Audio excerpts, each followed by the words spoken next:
Chapter 218. 7 senior totem warriors, who were almost the most powerful people in the Yanjiao tribe, attacked with all their strength. However, after a short fight, all of them collapsed. It was completely one-sided. What Xiao Xian was worried about happened. This was indeed the bat leader from before. However, compared to the time when it had transformed and broken out of its shell, it had become much stronger. If it had just transformed, Ao and the other 6 people would have been able to fight it. However, it was different now. No one had expected that such a ferocious beast could grow so fast. Was it just a ferocious beast? No, it was more than that. Before they came, Ao, Guihe, and the others thought that it was just a slightly more powerful beast. They did not expect that this beast had already started to move towards the king level. Moreover, it had taken quite a big step. Even if there were 10 or 100 senior totem warriors like Ao, they would not dare to confront the king beast. Speaking of the king beast, the people in the tribe would even hold a kind of awe. For Xiao Xian, who had seen the king-level beast at a close distance, he clearly knew what kind of level it was. There was no way to resist it. Now, the bat leader had taken a big step toward the king beast, much faster than Xiao Xian had expected. If it were not related to the fire crystals, even Ao would choose to stay away from such a ferocious beast instead of confronting it head-on. However, the fire crystals were related to their return to the old land. They could not give it up easily. Ao was blocked, and the spearhead had been broken by the wing claw. After Ao, 2 more warriors were directly slapped to the ground before they could get close, and their heads hit the ground heavily. Fortunately, there was a layer of soft mud at the bottom of the pit. Otherwise, they would have hit the hard rock directly. Even so, they were still injured. Blood flowed down from the wounds on their heads. Coupled with the sound wave attack that they could not hear, they suddenly felt as if their brains were about to explode. It was as if the entire world had become chaotic and was spinning. Blood flowed into their eyes, blurring their vision. Before Dai, who had just struggled out of the pit wall, the black wings flapped over like lightning, fanning Dai into the pit wall again. This time, Dai was embedded deeper. Ta and Wei's situation wasn't good either. Every time they thought they were one step away from success, they would be beaten back. Gigu looked at the developed incisors that were biting his stone knife. He looked up and met the pair of colorless but murderous eyes. At such a distance, even if he immediately released the handle of the stone knife, Gigu had no confidence in successfully avoiding this big guy whose strength completely suppressed them. Since he couldn't avoid it, he could only brace himself and face it. His hand that was holding the handle of the knife exerted force, and he jumped up with the help of the force. His other hand pulled out a smaller stone knife from behind his waist, and with the speed of lightning, he stabbed the bat leader's rapidly twitching nose. However, the imagined situation of the knife piercing into the bat's nose did not happen. Gigu, who jumped into the air, was caught by a wing claw. On the wing claw, the sharp claw made a long cut on Gigu's abdomen. If it had been deeper, it might have been directly cut open. Gigu avoided the vital parts just now, but the situation at the moment was not optimistic. Probably Gigu's behavior completely irritated the bat leader. Gigu only felt a sharp pain in his body.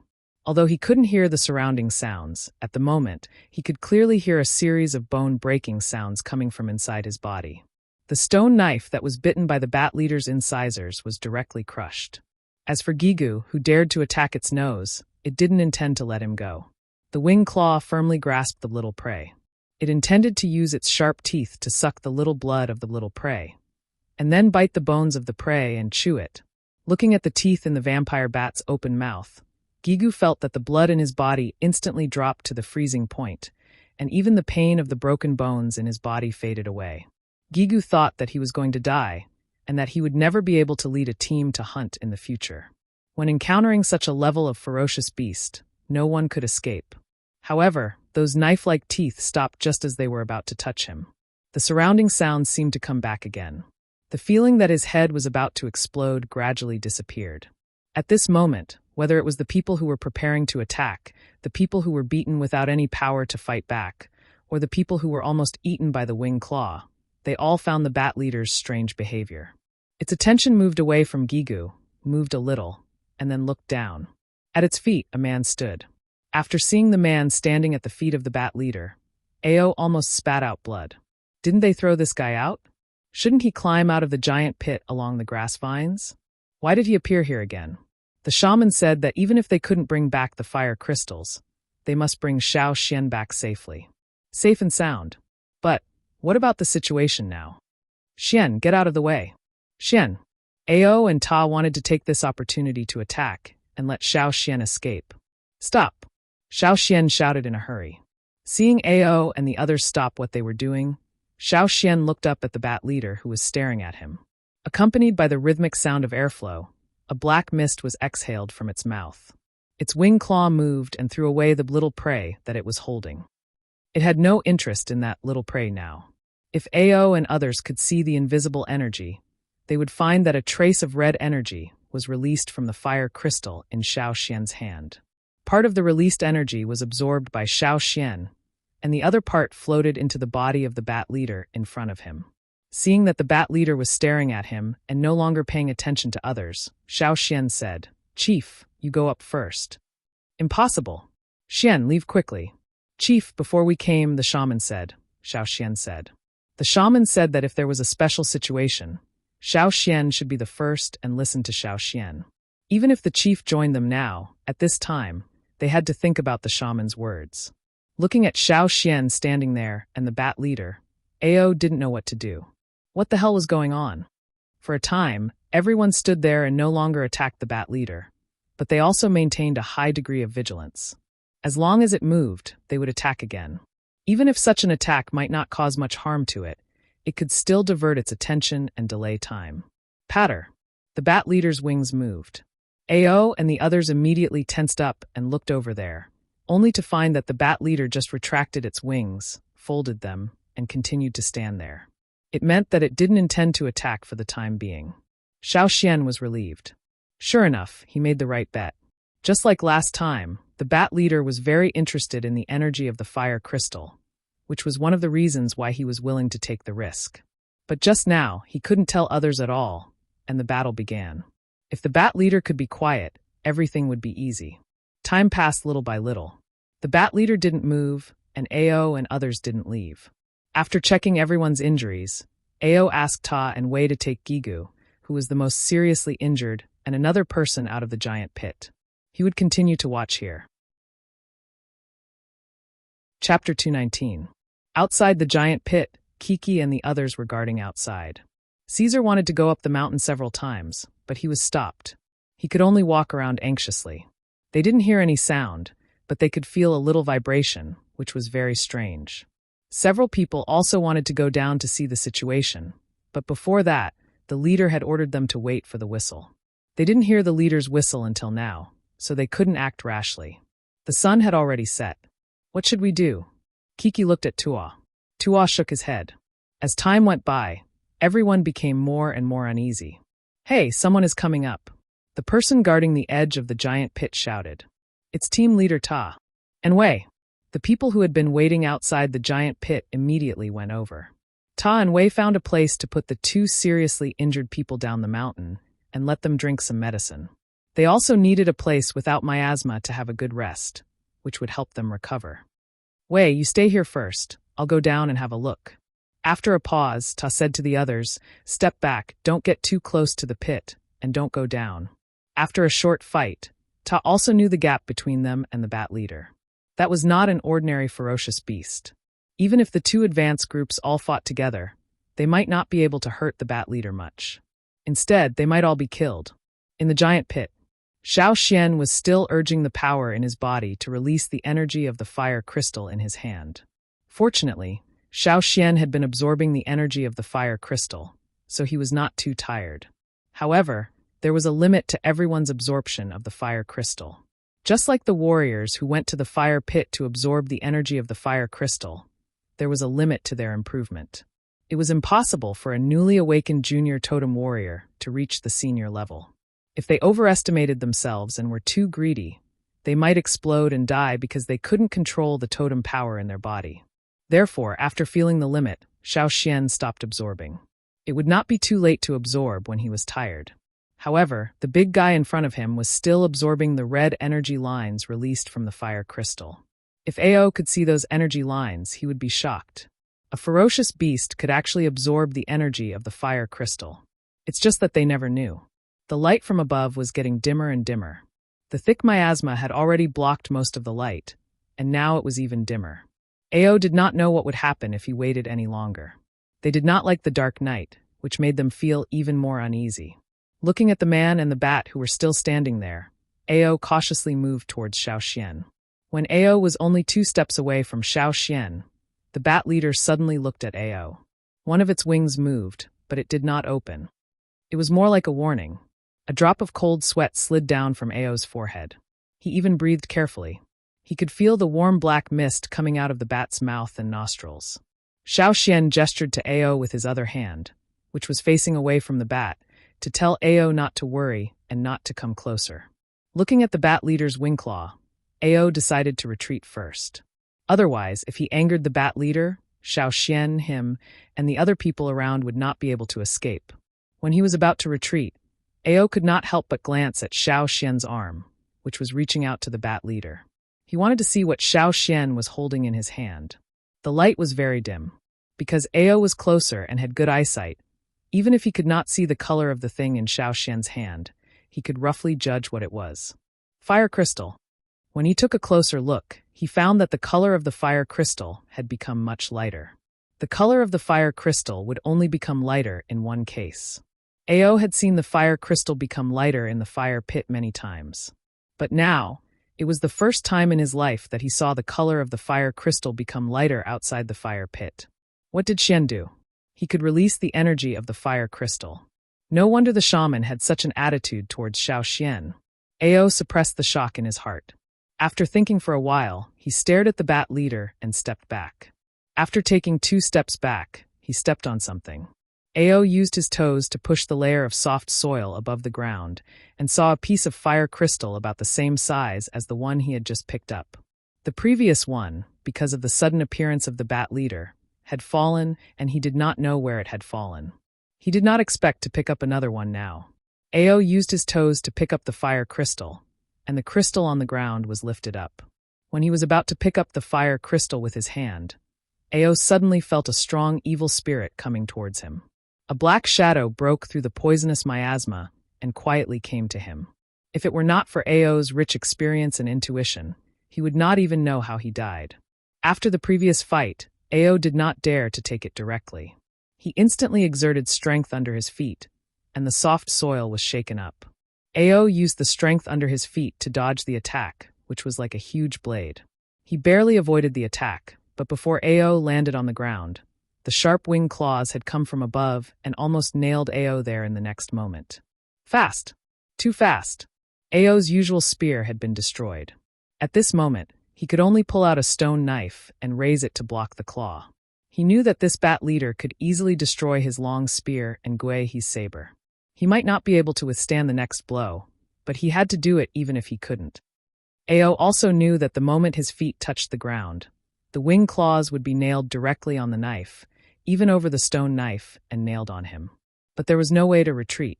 When the wing claws were nailed down, an arm was raised and blocked between the wing claws and Ao. The wing claws, which were about to be nailed with a fierce attack, suddenly stopped, as if the pause button had been pressed. Ao's feet landed on the ground, but he did not run away. He still maintained the posture of holding the knife, but looked at Xiaoxian in front of him. The bat leader, after pausing for a few seconds, took back its wing claws. As for the piece of fire crystal that Ao had just found, it was swept away by the bat leader's wing before he grabbed it. He did not know where it went. In fact, Xiaoxian was not confident that he could stop the bat leader who suddenly went crazy. But he could not watch it go mad at Ao, so he could only try. It was really useful. The bat leader really cared about the fire crystal very much. There were many fire crystals here, but those dug out showed no sign of being absorbed. There was only one reason for this situation. It could not absorb the energy in the fire crystal. It could perceive where the fire crystal was. The sinkhole was also its masterpiece. That was to say, the fire crystals on the ground were probably dug out by the bat leader. It dug out some fire crystals, but it could not get the energy of the fire crystals. Xiaoxian speculated that it should swallow the fire crystals like eating prey. However, fire crystals were fire crystals after all. Even such a ferocious beast that was moving towards becoming a king beast could not digest them. It would poop out the same way it ate it. The ground in the sinkhole was covered with a layer of rotten things. Among them, there were many substances that looked like mud, but in fact, they were piled up by the bat leader's feces. The piece of fire crystal under Ao's feet was excreted by the bat leader. The soft mud was actually its feces. Ao, who had just escaped, had not yet calmed down. He heard the movement of the grass vines and saw Ta coming down from above. Ao waved his hand, indicating that they should not come over. If the bat leader went mad again, Xiao Xian might not be able to stop it again. Ao had roughly guessed what Xiao Xian was doing, but he could not believe it because of the limited knowledge he had. Even so, he did not want more people to know Xiao Xian's special secret. The shaman must know that Xiao Xian was special, but he had not said it. Naturally, he had his own considerations. 3 hours later, it was getting late. The moonlight outside could not shine to the bottom of the sinkhole. It was almost blocked by the miasma. Crack!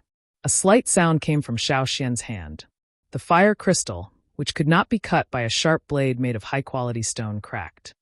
This also meant that the energy within the fire crystal was almost depleted.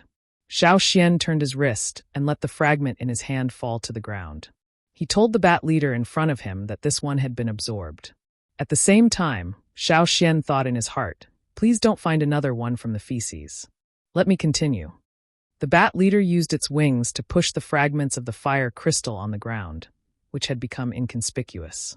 No one knew what it was thinking. After looking at it for a while, it stretched its wings and flew up. In the blink of an eye, it disappeared in front of Xiao Xian and others. When the bat leader left, Xiao Xian felt that the air here seemed to be fresher. The extremely dangerous sense of oppression from the bat leader was also much less. "It's gone," Ta came over and said. He held a piece of fire crystal in his hand and handed it to Ao. "I just picked it up over there." He wanted to ask for credit from his father, but before Ta finished his words, Ao grabbed the fire crystal from Ta's hand and threw it far away. "Ta, let's not think about the fire crystals here," Ao said. "Why?" Ta was anxious. Those were pieces of fire crystals. "The bat leader knows what's going on. It won't let us take any piece from here. Otherwise, I'm afraid it will hunt us down. If it were just some ferocious beasts, even if they couldn't defeat them, Ao would take the risk to dig out all the fire crystals here. However, this bat was developing in the direction of a king beast. It could be regarded as a half-king beast. Otherwise, they wouldn't have been defeated so easily. If they were hunted down by such a guy, it would be a disaster. Ao didn't dare to take this risk. Many ferocious beasts in the forest were much smarter than people expected. "I agree with the chief." Xiao Xian moved his sore arms and said, "Every piece of fire crystal here has the smell of that bat leader. Even if we take them back to the tribe, we will be tracked down." Ta was silent. He understood the reason, but he was unwilling to accept it. Fight. They couldn't beat it. Steal.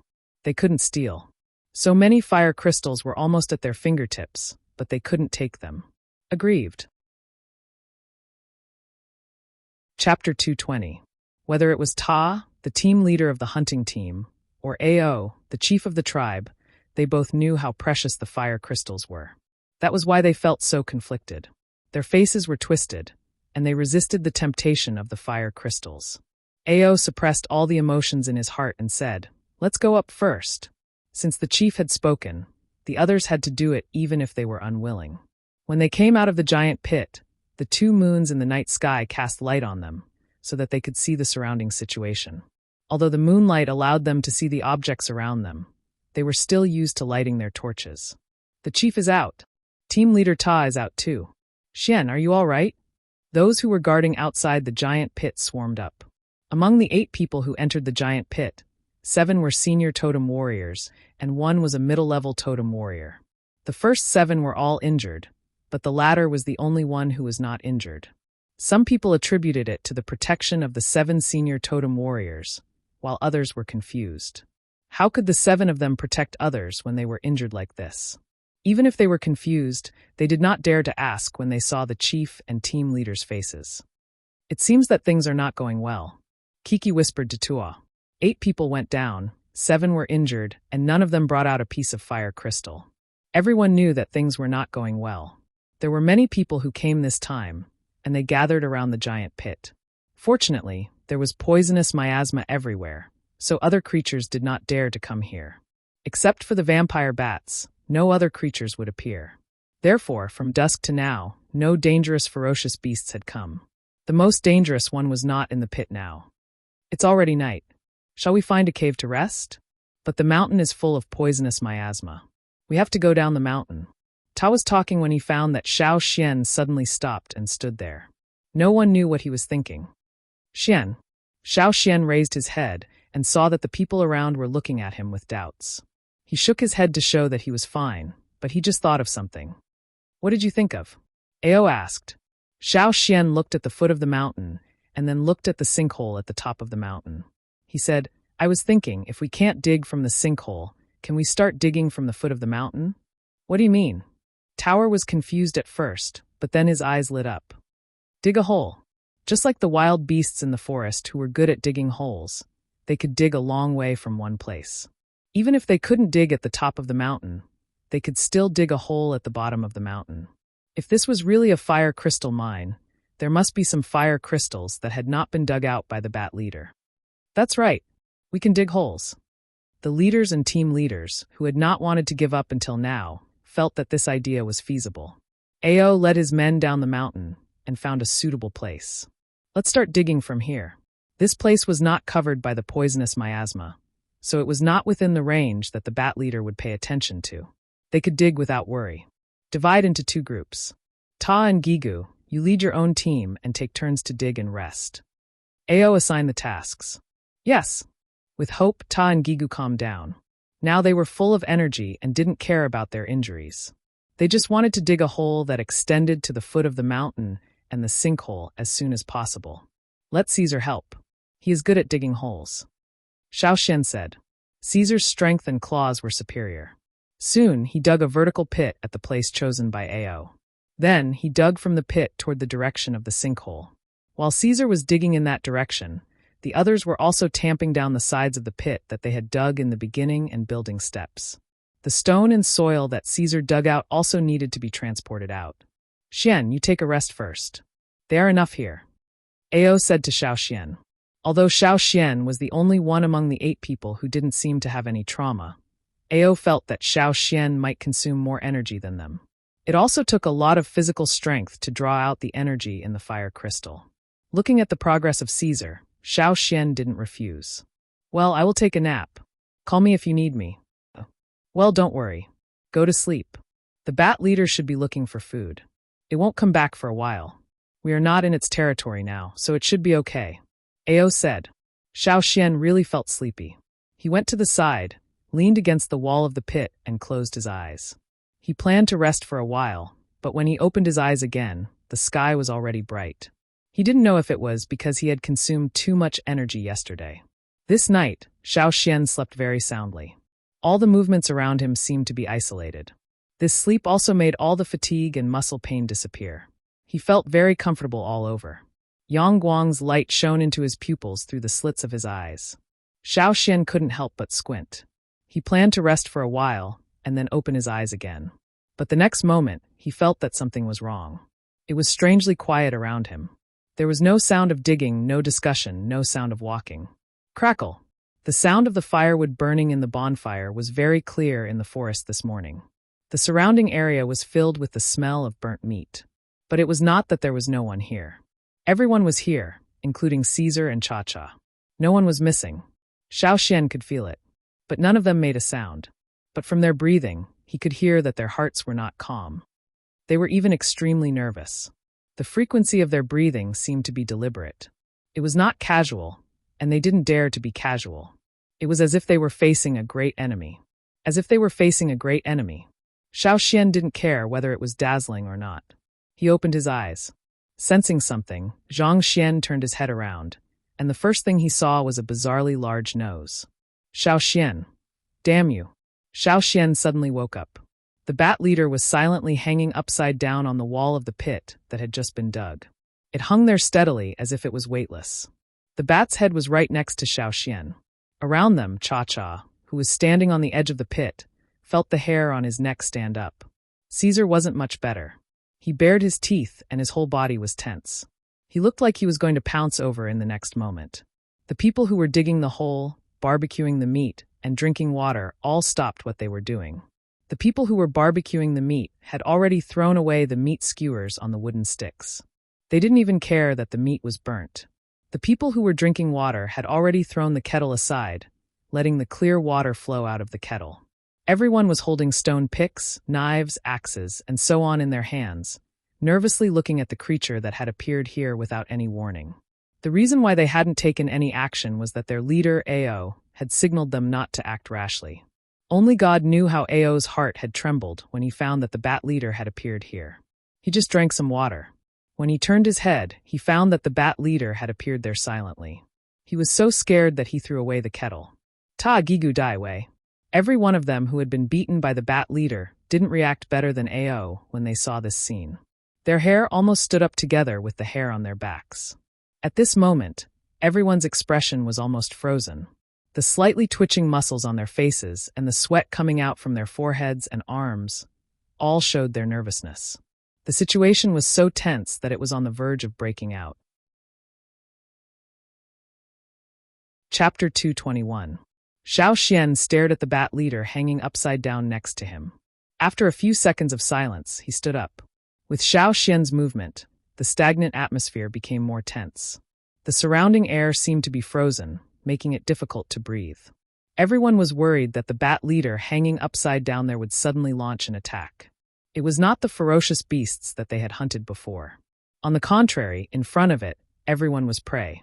After Xiao Xian stood up, the bat leader's head also twisted a little with Xiao Xian's movement. It seemed that it did not notice the tense atmosphere around and was very calm. Suddenly seeing this guy, Xiao Xian was a little surprised. But now thinking about it, he was not too surprised. He was just startled when he just woke up. Anyone who opened their eyes and saw this scene would be frightened. It also wanted the fire crystals. However, the one that Xiao Xian always carried with him was gone. Now there was no one in his pocket. If the bat leader went crazy here, Xiao Xian could not stop it. Just as he was thinking about it, the bat leader moved. It flapped its wings and flew into the air from the upside-down position. The airflow caused by the flapping of its wings made the fire in the bonfire jump. Everyone's tense nerves were pulled tighter again, as if they would collapse in the next moment. However, the people nervously preparing for the battle, as well as Cha-Cha standing beside the pit and Caesar in an attacking posture, did not make the bat leader do anything. It did not even look at the people around it. With a flap of its wings, a black shadow flashed like a sudden lightning, flashing and disappearing. At the same time, Xiao Xian, who had been standing there, also disappeared. Cha-Cha shouted and chased after it, followed by Caesar. "You wait here. I'll go and have a look." Leaving these words, Leader Ao also went to the giant pit. In yesterday's battle, among the 7 senior totem warriors who fell into the pit, Ao's injury was the lightest. Gigu and Dai's injuries were not good for them to fight again. It was futile to go there, and it would only increase the casualties. After all, they were not at the same level, and the strength gap was too big. When Ao rushed to the giant pit, Xiao Xian had been taken to the giant pit again. Although the bat leader had controlled its strength, its 2 hind claws still pierced Xiao Xian's animal skin coat. However, because he was wearing the insect skin caught in the ice field near the Eagle Mountain, his shoulder was not scratched, but it was not much better. Even if his bones were not broken and his skin did not bleed, he still felt a burning pain. To him, flying to the bottom of the pit, the bat's claws loosened, and Xiao Xian fell forward due to inertia. If he had not reacted fast enough and stabilized himself, he would have fallen on the ground covered with humus and bat feces. It seemed that the bat leader knew that Xiao Xian had no fire crystals, so after it caught Xiao Xian, it walked around for a while, and then moved its folded wing claws to dig out a piece of fire crystal from the ground, and threw it to Xiao Xian. The fire crystal was thrown like a bullet. Xiao Xian did not directly catch it with his hands, but turned sideways to avoid it. If he caught it with his bare hands, not to mention whether his palms would be scratched, his wrist bones would probably be broken. In addition to the fire crystal, there were also clouds of humus and bat feces thrown out by the bat leader's claws. Xiao Xian also avoided them. After the fire crystal was shot into the wall of the pit, Xiao Xian went to dig it out. The bat leader seemed to be very angry that Xiao Xian avoided it. Black poisonous miasma was sprayed out from its nostrils and mouth, and the sound of the air flow was sharper than before. Xiao Xian looked at the fire crystal in his hand, which was about the same size as the one he carried with him yesterday. The difference was that this fire crystal had not been consumed at all, while the one he carried with him yesterday had been used a lot, so it could be consumed in half a day. Half a day was definitely not enough for this fire crystal. Even if his efficiency had improved a lot, he could not consume this fire crystal in such a short time. It could not be finished before nightfall. Xiao Xian thought. The voices of Cha-Cha and Caesar came from above the giant pit. They had arrived. This bat leader could break Cha-Cha's neck like a chicken, and Caesar was not much better. Before the bat leader took action, Xiao Xian bent his fingers and put them in his mouth, blowing a whistle that both Caesar and Cha-Cha knew, indicating that they should not come over and that he was fine. Listening to the movements above and confirming that Caesar and Cha-Cha had not come down, Xiao Xian immediately began to stimulate the power in his body, making the fire crystal burn. In the special vision, Xiao Xian could see that on the fire crystal in his hand, there were traces of red lines. Some of the red lines came to him, and the other went to the bat leader. The bat leader, which was originally more than 10 meters away from Xiao Xian, felt the traces of energy and came closer. Standing in front of such a semi-king level beast, Xiao Xian felt great pressure.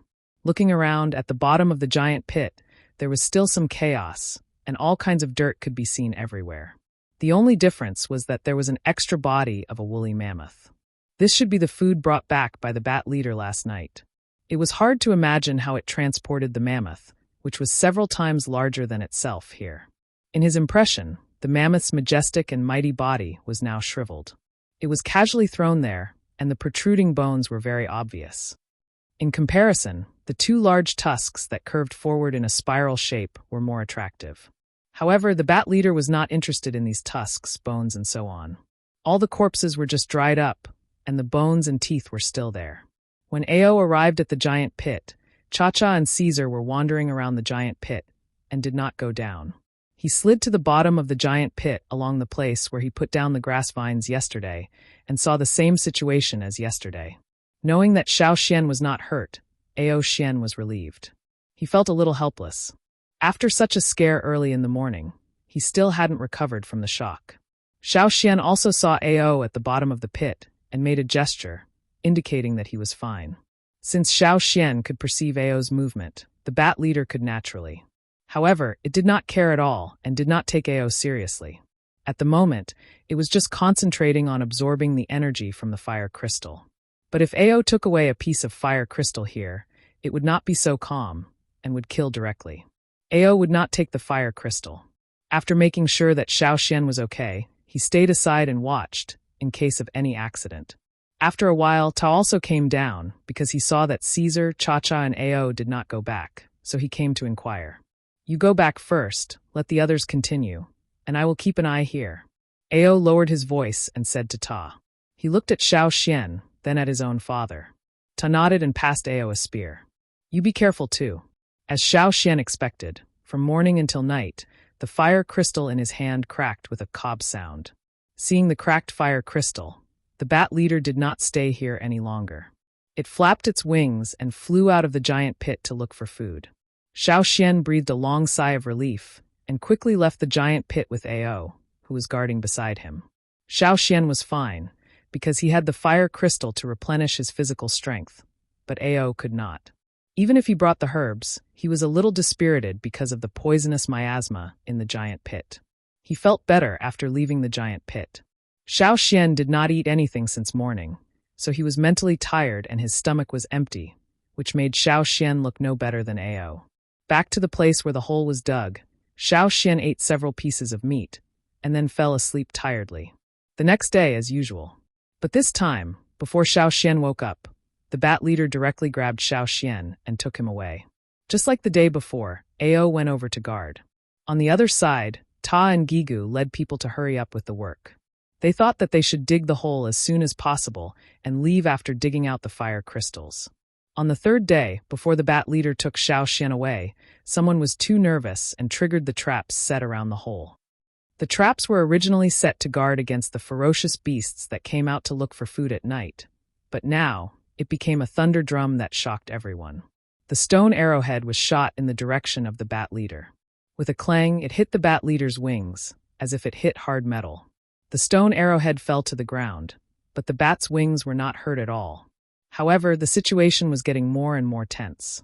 Being stabbed like this was not a big deal for the bat leader, but it could be regarded as a provocation.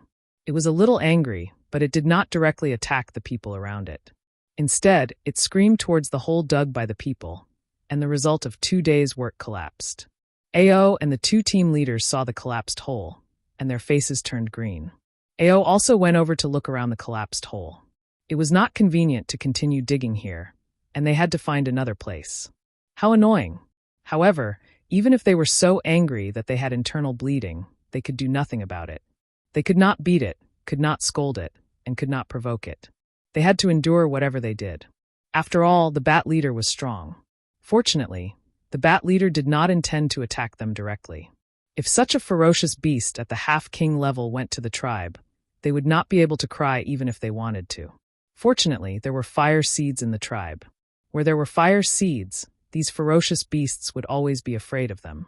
However, after this incident, how could they really get rid of the half-king level bat leader? This was Ao's worry.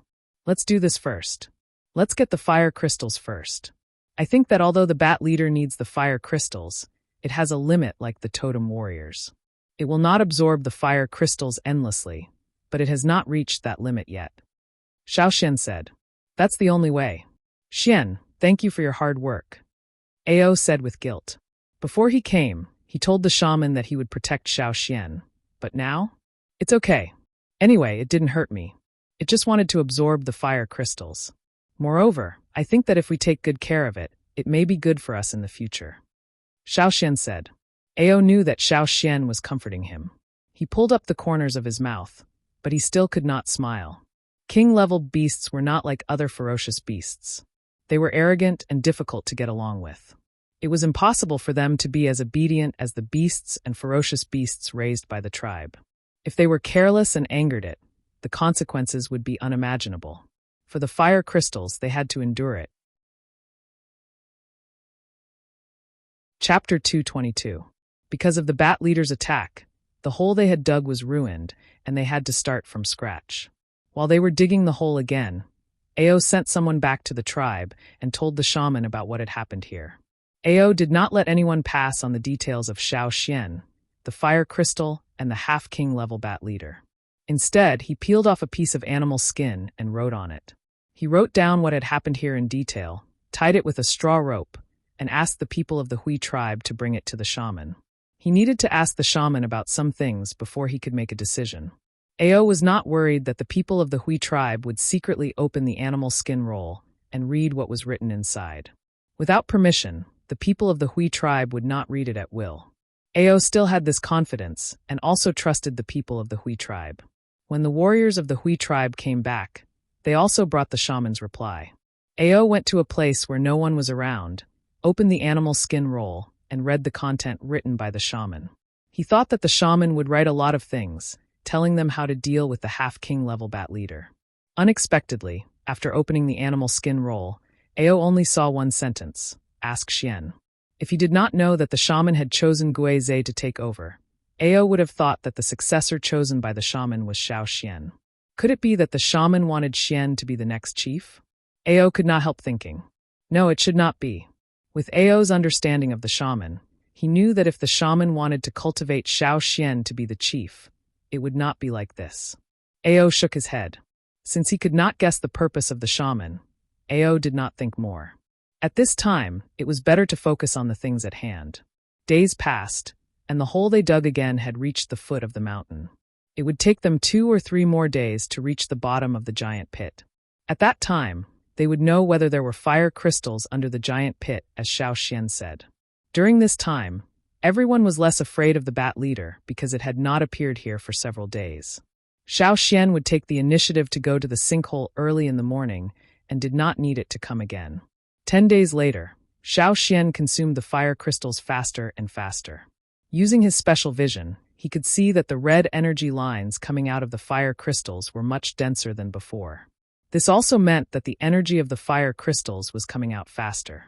Sometimes, Xiaoxian was able to return to the foot of the mountain before sunset and meet up with the others. Caesar was also called over by Xiaoxian to help the others dig the hole. During this time in the sinkhole, Xiao Xian slowly figured out the bottom line of this bat leader. As long as he didn't take away the fire crystals from the crater, it wouldn't get angry. During the time when Xiao Xian was consuming the fire crystals, he also cut off the 2 big tusks of the woolly mammoth and the giant horns of several giant deer, but it ignored him. This day, when the fire crystals were consumed, the bat leader didn't fly away to look for food. Before Xiao Xian left, it flapped its wings and drove Xiao Xian out of the giant pit. Before leaving the giant pit, Xiao Xian saw that more dense black fog was coming out of its mouth and nostrils. In the giant pit, from the bottom, because of the deeper black fog, it gradually became as black as ink. At this time, even if Ao went in with the herbs, he couldn't bear it. The black fog came out from the top of the giant pit and spread from the top of the mountain to the foot of the mountain. Even some of the poisonous grasses and herbs with high poison resistance living on the mountain died. This mountain is completely impossible to enter. Ao looked at the black spreading mountain and said, "Fortunately, we dug a hole from here." Ta was very emotional. The place where they dug the hole was not surrounded by the black fog. After digging the hole, they didn't need to touch the black fog and poisonous miasma on the surface of the mountain. Even if the poisonous miasma had penetrated into the soil and mountain stones, not much of it reached the hole, so everyone could bear it. "Is it going to transform again?" Gigu asked. "Very likely," Ao said. King Beast. The bat leader was one step closer to becoming a king beast. "Why don't we take this opportunity to?" Ta held the knife in his hand and made a chopping gesture. Ao, Gigu, and Dai raised their heads and looked at Ta as if he was an idiot. The expression on Ta's face froze, and he probably realized how stupid he had just said. Not to mention whether they could bear the black fog and go in. When the leaders of the 5 hunting groups met the bat leader in the bat cave, it hadn't transformed yet, but it could move freely with its shell. Mai and the others couldn't find its trace at all, which showed the gap in strength. Now, the bat leader had been promoted to a higher level, not to mention it. Even if it was not a king beast, it had taken a big step toward becoming one. Slaughter? How difficult it was. If they were not careful, they would be slaughtered. Thinking about it made their necks cold. They were about to return to the old land. Ao didn't want to take this risk, and he didn't dare to take it. The shaman said that they would face more people and more powerful warriors in the future, not ferocious beasts, let alone king beasts. But if we can't kill it, when it wakes up, it will be more powerful. Will it chase us to the tribe? Dai was worried. With the fire seed, it should not. Ao said. Their trust in the fire seed was stronger than anything else. If there were ferocious beasts attacking them, and the people in the tribe couldn't resist, the shaman could drive them away with the help of the fire seed. Dai was still worried. If we go back to the old land, it will be better. But if we don't go back, it will come out to hunt. Won't it pose a threat to the hunting group and slaughter the warriors? No, Xiao Xian said. As long as we don't provoke it, it won't slaughter the hunting warriors. Why? Gigu was a little confused about Xiao Xian's answer. Why was Xiao Xian so sure? Intuition. Xiao Xian said. Xiao Xian had a secret. Gigu and Ta all knew it, and Ao also knew it, but he didn't want to tell them. So the question ended here. Didn't you see the chief's warning eyes? When they were talking here, there came a voice of ecstasy from the cave. It was Keek's loud voice. Boss! Chief! Kiki rushed out of the cave, and the smile on his face squeezed his eyes. Out! Dug it out! Fire crystal! There is a fire crystal. Really?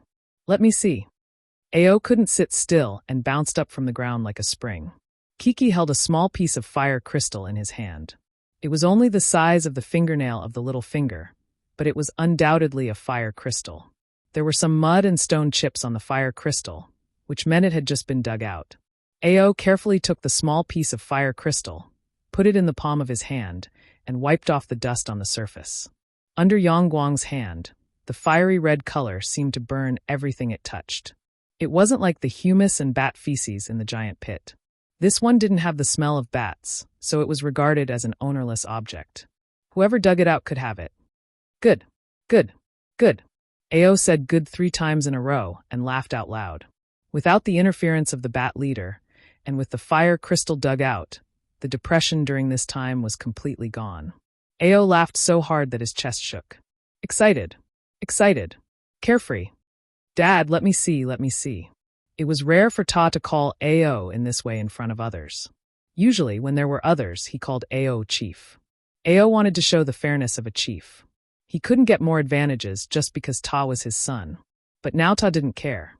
He called Ao out because he wanted to let Ao know that his son was still waiting. Let Ao see it first. However, Ao didn't understand his son's mood. He closed his 5 fingers and held the fire crystal. Is there any more? Ao asked Kiki. There should be more. Kiki scratched his head. He wasn't sure. He just came to report the good news after digging out the fire crystal. Let's go inside and have a look. Ao couldn't wait to walk into the cave with others. Xiao Xian was the last. Before entering the cave, he looked up at the mountain covered with black fog and the ink-like top of the mountain. Xian, come here. Kiki urged in the cave. Coming. Looking back from the mountain, Xiao Xian walked into the cave. Chapter 223. Under the giant pit, there was indeed a place similar to the fire crystal mine. After Kiki, someone dug out another fire crystal. The morale, which had been low for more than 10 days, was suddenly lifted. What was the purpose of coming here? Wasn't it just to dig out more fire crystals? Since they couldn't dig out the fire crystals in the giant pit, they could dig out the fire crystals here. Besides, the bat leader was in closed-door training, so they didn't have to worry about anything. They dug hard, thinking that they could dig out as much as they could while the bat leader was away. Another 6 days passed. The fire crystals, big and small, had filled a bag, and this was only a part of them. Xiao Xian estimated that there was still about half of them. These fire crystals were enough for all the warriors in the tribe. Seeing Ao open a roll of animal skin, Ta wiped the sweat on his face and asked, "What did the shaman say?" After finding the fire crystals, Ao wrote another roll of animal skin for the shaman and asked someone to take it to the shaman. The joy of finding the fire crystals faded a little from Ao's face, and he looked a little serious. No one is allowed to disclose the fire crystals. During the break, Ao called everyone over and ordered them not to tell others the location of the fire crystals, the process of finding them, and how much they dug out. The last time the 5 hunting groups came here, they found the fire crystals in the giant pit. But this time, they dug an underground tunnel under the giant pit to the foot of the mountain, which needed to be kept secret. If they didn't go back to the old place, it didn't matter, because it was theirs anyway. But then they would definitely go back to the old place. Once someone told people in other tribes about this, it would bring a lot of trouble, and even a war. The fewer people knew, the better. Fortunately, this time they brought people from the advance group. They knew and understood these people well, so they trusted them. It was time to go hunting, and they needed to go back to the tribe. Ao didn't take all of them back, but left some people here to keep digging. He took the other people and the fire crystals to meet with the hunting group, and then went back to the tribe. Xiao Xian wanted to stay, in case the bat leader suddenly came out, but Ao refused. The shaman asked you to go back. Xiao Xian didn't insist. If the shaman wanted him to go back, he must have something to tell him. When the hunting team returned to the tribe, all the people in the tribe knew that the chief had brought people to look for the fire crystals. It was impossible to keep it a secret, as long as they did not tell them the specific location. Fortunately, many people in the tribe were obedient. If the chief and the shaman didn't say anything, they wouldn't ask. For them, it was a great fortune to have the fire crystals. They didn't need to care about other things. The entire tribe was overflowing with joy. Recently, there had been a lot of good news. They had returned to their old haunt, and now they had the fire crystals. Everything made them happy for a long time.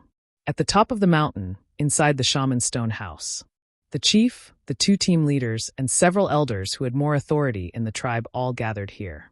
Xiao Xian was also there. In the past, Xiao Xian was not qualified to attend such meetings. But now, no one had any objection. Sometimes, when making some decisions, they would ask for Xiao Xian's opinion. After all, Xiao Xian was the only one who went to the old haunt and came back. He knew much more than those who stayed here all the time. The tribe will let everyone absorb the fire crystals during the sacrifice ceremony next year. The shaman said, but before the sacrifice ceremony, we can't relax. They couldn't put down other things just because of the fire crystals. Moreover, how much they could absorb depended on their state and ability. Those who had many hidden injuries, those who had not recovered from serious diseases, and those who were malnourished, it was better to adjust their body to the best state before the sacrifice ceremony. This time, it was not a matter of one person or a few people. It was related to the whole tribe. Everyone from the top of the mountain to the bottom of the mountain had to pay attention to it. Ao nodded, looked at Ta and Gigu, and said, "I will take people to the Green Land and try to bring back as many herbs as possible." Many injuries of totem warriors couldn't be healed by themselves, so they had to rely on herbs. Ordinary herbs were not very effective, so they had to use the ones in the Green Land. "Leave the fire crystals with me first." The shaman asked Xiao, who had been sitting on the side and had been silent. "Xian, what do you want to say?" "When I was there, I found that many people had their own ways to find the fire crystals. If we take a lot of fire crystals there, we will be like living targets. Probably before we reach the old haunt, we will be consumed by waves of people, especially those from the central tribes. They are not weaker than us." Hearing this, everyone, including the chief, was shocked. They looked at Xiao, waiting for him to continue. "I know that some people use jade boxes to store the fire crystals, which can block all kinds of detection. But," Xiao pointed to the big bag of fire crystals on the stone table in the middle, and said, "We don't have enough jade boxes to store the fire crystals. Besides, jade is also very precious there." No one had found a jade mine around, and no one had ever seen jade. It was the ones brought back by Xiao that made people have a preliminary understanding. The shaman smiled. "Don't worry about this." Saying this, the shaman took out a wooden box, which also contained fire crystals. However, before opening the box, Xiao did not perceive the existence of the fire crystals. "What is this?" Xiao's eyes lit up. "This is a box made of hollow wood. I believe that the blocking effect is not weaker than that of jade. Hollow wood can be found in the Green Land. After cutting it and drying it, we can also bring it back to make boxes." The shaman said, "That's good." Gigu patted his thigh. "I'll take people there to cut more and bring them back. We can make more hollow wood boxes and bring all the fire crystals back to the old land." "No, I don't plan to take all the fire crystals." The shaman's words stunned the excited people. "Why?" They were puzzled. The shaman smiled faintly. "If one day we go back to the old land and encounter a bigger accident, we will come back here. This is our escape route. Leaving some fire crystals is also a safeguard." Inheritance and continuity were things that every tribe could not ignore. As the shaman, he naturally had to consider things in the long term. The fire crystals dug out are enough for all the totem warriors in the next sacrificial ceremony. As for the rest, take some of them with you and keep them for future use. As for the rest, Ao, you have to put them back into the tunnel you dug, and then close the tunnel and cover it. As long as those who followed Ao kept the secret of the tunnel, it would be fine. Xiao had said that the fire crystals were very tempting. The shaman believed that when outsiders got the news from other people in the tribe, they would definitely look for the giant pit. What was in the giant pit? The half-king level bat leader. If someone really looks for it, then let them die. The shaman's usually calm gaze became sharp, causing everyone present to feel a chill run down their spines. They couldn't help but tremble. King beasts were not common. Xiao only knew that there was a king stoneworm in the mountain where Mai's hunting group's second stronghold was, and he had felt that kind of pressure from a very dangerous distance. King beasts were not easy to deal with. Xiao was just an exception. He believed that the king beasts could deal with the outsiders in the future. Even if the half-king level bat leader was not really at the king level, it was enough to deal with them. The shaman's words made the people present silent for a long time, and then they sighed deeply. "We do need to think more about it. I have no objection to this. Let's do as you say. Don't let others know about this." The shaman didn't let them leave until they finished discussing the fire crystals in the stone house. "Xian, you stay," the shaman said. When the others left, the shaman said to Xiao, "Remember to prepare for the sacrificial dance at the beginning of next year." Xiao's face twitched, and he said yes. Although the dance was a little weird, he would get used to it. For this dance, he had to hunt some good prey and make new clothes. At that time, it would be inappropriate to wear the old clothes at the sacrificial ceremony. He would be laughed at, and his strength would be regarded as stagnant. The shaman asked Xiao to be one of the members of the sacrificial dance, not only because of Xiao's contribution to the tribe. In the year when Xiao was away, fewer people awakened their totem power at the sacrificial ceremony. In addition, the shaman tried to engrave 2 beasts, but they both failed. The warriors who raised the beasts thought it was their own problem. They didn't raise the beasts well, so the engraving failed. But the shaman knew that he was the main reason. When he engraved the beasts, he wasn't as good as when he engraved the first batch of beasts. Halfway through the engraving, he felt powerless. One of the beasts didn't even have a totem. The shaman thought that Xiao Xian was also the reason. When Xiao Xian was there, the situation would be much better. Of course, the shaman wouldn't tell Xiao Xian about this. But every time he thought about it, the shaman wished he could go to the fire pit and kowtow to his ancestors to vent his depression. How could such a talent not be a shaman? Xiao Xian didn't know about the shaman's depression at all. He went to find Ao and decided to go to the Green Land with him. Before returning to the old haunt, he wanted to find more herbs. One reason was to prepare for the future. When he returned to the old haunt, there would be many places to use herbs. But when he arrived at the old haunt, he wouldn't be able to adapt completely in a short time. He didn't know the geography of the old haunt, so it would be difficult to find good herbs. And the other reason was because of Old Ke. Old Ke was old. Before the sacrificial ceremony, he wanted to give him more nourishment. The better he was during the sacrificial ceremony, the more fire crystals he could absorb. It would be good for Old Ke in the future. In other tribes, disabled people like Old Ke didn't live well. Xiao Xian only hoped that he could improve as much as possible. Before the winter came, the entrance to the fire crystal cave was blocked, and the surroundings were covered. No one could see that there was a tunnel there. After 2 or 3 years, it would be even more difficult to see.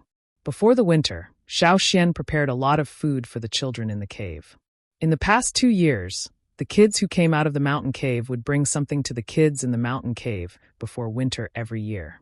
Now, the kids in the mountain cave had caught fish and meat sent by others, so they were much stronger than before. If they were well nourished, their chances of awakening would be higher. Chapter 224. The winter in the tribe was still filled with endless snowflakes and extremely cold weather. Yanji and the others were on the mountain. In such weather, they couldn't survive alone. Fortunately, they were taken care of. The people in the tribe had never looked forward to the end of winter so much. In the ritual ceremony after the end of winter, not only the newly arrived tribesmen who had been living outside would participate in the awakening, but also the fire crystals, which the tribe was looking forward to the most. The warriors rubbed their palms and didn't forget to exercise in winter. Even if they couldn't run far, many people moved stones at home to practice. They wanted to be in the best state during the ritual ceremony. They didn't want to be weak after winter. Xiao Xian often ran up the mountain. The shaman and the chief had been planning to go back to the old land. Every time, they would call Xiao Xian to go there. When he was free, Xiao Xian would go to the medicine house to help the Guizhe sort out the herbs. The tortoise in the medicine house, which was responsible for dealing with the dregs of herbs, had grown a lot. Its shell was 2 meters high. It was unknown whether it was because of the successful engraving or because it often ate herbs, but the tortoise grew faster and stronger. The ridges on its shell were more prominent. It looked more difficult to deal with it than the crocodiles of the drumming tribe. Every time Xiao Xian went there, the tortoise would bite Xiao Xian, but every time, it would be slapped aside by Xiao Xian with a knife. When the moon came out again after winter, the tribe was excited. Old Ke, who had been taken care of for a whole winter, looked radiant and healthy, and looked much younger. On the day of the ritual ceremony, Xiao Xian took out the fur of the giant bear he had hunted last year. This was what he would wear in the ritual dance. In order to hunt this giant bear, Xiao Xian had chased it for more than 10 days. Have you prepared the clothes? Have you gotten rid of the worms on the bear skin? Yes. Hey, Old Ke, don't you need to get rid of the bear claws? They're in the way. Wearing the bear claw gloves, Xiao Xian couldn't see where the fingers were. Anyone who looked at it would see the black bear claws. No, claws are awesome. Okay, and the bear tooth necklace. Don't forget this. Old Ke quickly put the bear tooth necklace on Xiao Xian's neck. The big white carrot-like bear teeth were strung together. It looked a little weird to wear it on the neck. Even a slender neck wouldn't be able to support such a thick necklace. This was not unexpected among the tribe's living beings. Then I'll go up the mountain first. You can go up with Caesar later. Cha-cha, find a place to play by yourself. Don't go too far. Xiao Xian shouted at the eagle in the sky. All right, hurry up and go up the mountain. Maybe the shamaness and the leader have something to tell you. Xiao Xian was chased out of the house by Old Ke and walked up the mountain. Today, everyone was dressed to the nines. If one didn't look carefully, one wouldn't be able to recognize who was who. Although he had participated in many sacrificial ceremonies, Xiao Xian still couldn't help but feel like he was at a gathering of wild beasts every time. Looking around, there were people wearing leather, horns, bone ornaments, snakeskin belts, animal bone masks. There were all kinds of people. When he went up the mountain, Xiao Xian met Yanji and the others, who were looking around eagerly. Yanji and the others, who had participated in this kind of ceremony for the first time, were quite reserved, but they couldn't hide the excitement on their faces. So awesome! They hadn't awakened, so naturally they didn't have their own sacrificial animal clothes. What they were wearing now were just ordinary animal skins, which were given to them by the tribe to keep them warm. Xiao Xian waved his bear claws to Yanji and the others and greeted them. The bear claws on the bear paw gloves were too big and troublesome. However, the tribe was looking at these troublesome things today, so Xiao Xian couldn't take them off. Yanji and the others looked at Xiao Xian's clothes with envy. So nice. Are you talking about Xian? You haven't seen the thorn black wind leather clothes he used to wear. I still think that one looks more awesome. A passerby joked. The giant bear was not worse than the thorn black wind, but the thorns on the thorn black wind's body were indeed more ferocious than the bear's skin. Don't envy others. When you awaken, you can go hunting with the hunting team, and then you can have your own sacrificial animal clothes. The man said, "Can we also hunt something like Xian's clothes in the future?" Jiawu clenched his fist. It depends on your strength. After all, there are few people like Xian. No matter what, you have to awaken first. Yes, they were going to awaken and become real totem warriors. This year, they were wearing clothes prepared for them by others, so they couldn't compare with others. But next year, the year after that, and every year after that, they would wear the best trophies they had hunted to participate in the ceremony of the tribe. Xiao Xian first went to the shaman, and together with the others who were going to perform the sacrificial dance, they painted lines on their faces, and then went to the fire pit. There are many people who are going to awaken this year. Xiao Xian said, "Yes, last year 7 people failed to awaken. This year, including Yanji and the others, there are more than 100. Tuo put on the animal bone mask and said, just now, he had taken off the mask to paint lines on his face, and now he put it on. The animal bone mask was made by cutting off the head of a ferocious beast, boiling it, and removing the skin and flesh, leaving only the bones and the teeth in the mouth. Those sharp teeth were also the most important part. It was recognized in the tribe that the best animal bone mask could not have broken teeth, not to mention that the sacrificial dancers had higher requirements. Xiao Xian could only see Tuo's face through the mouth of sharp teeth. The night gradually fell. The whole mountain and all the people of the tribe had gathered at the top of the mountain. After the chief finished speaking, the shaman walked to the fire pit. The shaman chanted the incantation. In the fire pit, the fire seed that was originally like a small flame suddenly rolled up and filled the entire fire pit with a boom. This situation was much more intense than before. Not to mention the other people around. Even the shaman was stunned and stopped for a moment. The music sounded, and the sacrificial dancers started to work. Xiao Xian, who was wearing a thick bearskin, jumped up and danced with the well-dressed people around him, baring their teeth and brandishing their claws. While dancing, Xiao Xian once again entered the mysterious state that seemed to be separated from reality. He seemed to see the barbaric and exaggerated people around the fire pit, waving their hands and feet, dancing around the fire pit. Around them, further away, there were tall stone houses. The flame in the fire pit doubled again, and the two-horned totem in the flame seemed to rush out. The whole mountain top was covered with a layer of fiery light. The flames that flew out of the fire pit were denser than any other time before. At the same time, in another place far away from the Yanjiao tribe, in the old land of the Yanjiao tribe, where the fire pit used to be, the fire vein appeared again. First, there was a shining light spot in the center, and then from this light spot, there were 6 fiery veins, extending in 6 directions. The birds nesting in the surrounding trees, who had just fallen asleep, were awakened. Flocks of birds flew out of their nests, screaming cha-cha, and flew away in the direction away from the fire pit. A nocturnal ferocious beast, who had just stepped into this area, growled and turned around to leave quickly. On the ground where the fire veins spread, the bloodthirsty vines that had captured countless creatures struggled weakly and quickly withered. Following the departure of the flying birds and insects, this place was completely silent. There was no music, no dancers, and no one. Under the dark night sky, only the fire veins on the ground lit up the ruins. Chapter 225. In the Wanshur tribe. In the witch's house. The door where the skull of a beast was hanging was pulled open. The witch, with colorful totem patterns on his face, walked out, sweating. He hurried to the chief's house. The chief of the Wanshur tribe was enjoying being served by the female captives he caught last year. He was unhappy to be disturbed by the witch. "What's the matter?"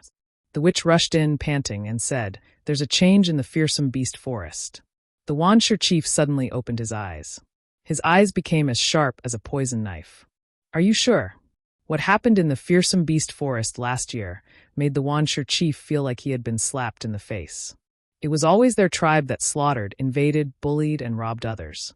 Before that, he had never felt so frustrated. Every time he thought of that, he felt like someone was waiting to slap him in the face. He also strictly forbade anyone from talking about it. It would damage the reputation of the Wanshur tribe. No one was allowed to mention it. Anyone who mentioned it would be killed. So far, he had killed more than 10 people who talked too much. That incident was a thorn in the Wanshur chief's throat that he could not pull out. But because of the previous casualties, he did not send anyone to the fearsome beast forest. "I'm sure. Just now that ominous feeling was very strong. I felt." The Wanshur shaman's tone was unsteady. He could hear his heart beating faster than usual. "What did you feel?" "I felt." Looking into the chief's bloody eyes, the Wanshur shaman lowered his head and said nothing. "Speak." The Wanshur shaman took a deep breath and said in a low voice, "Suppression of the fire seed." The air in the house suddenly froze. The few women who had been serving their leader with a smile just now were now trembling like a sieve. But they didn't make a single sound, for fear that they would be noticed because of the sound they made. They had been serving their leader for some time now, and were familiar with her temper. At this moment, the leader was extremely angry.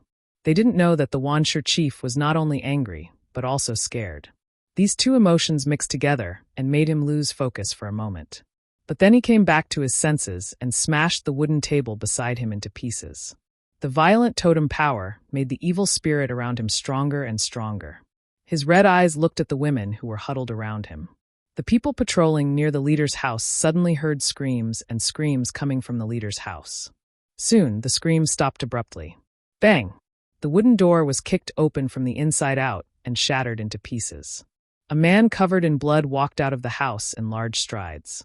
Every step he took was like a hammer pounding on the hearts of the patrolling guards, causing them to breathe carefully. They were worried that their leader would take his anger out on them.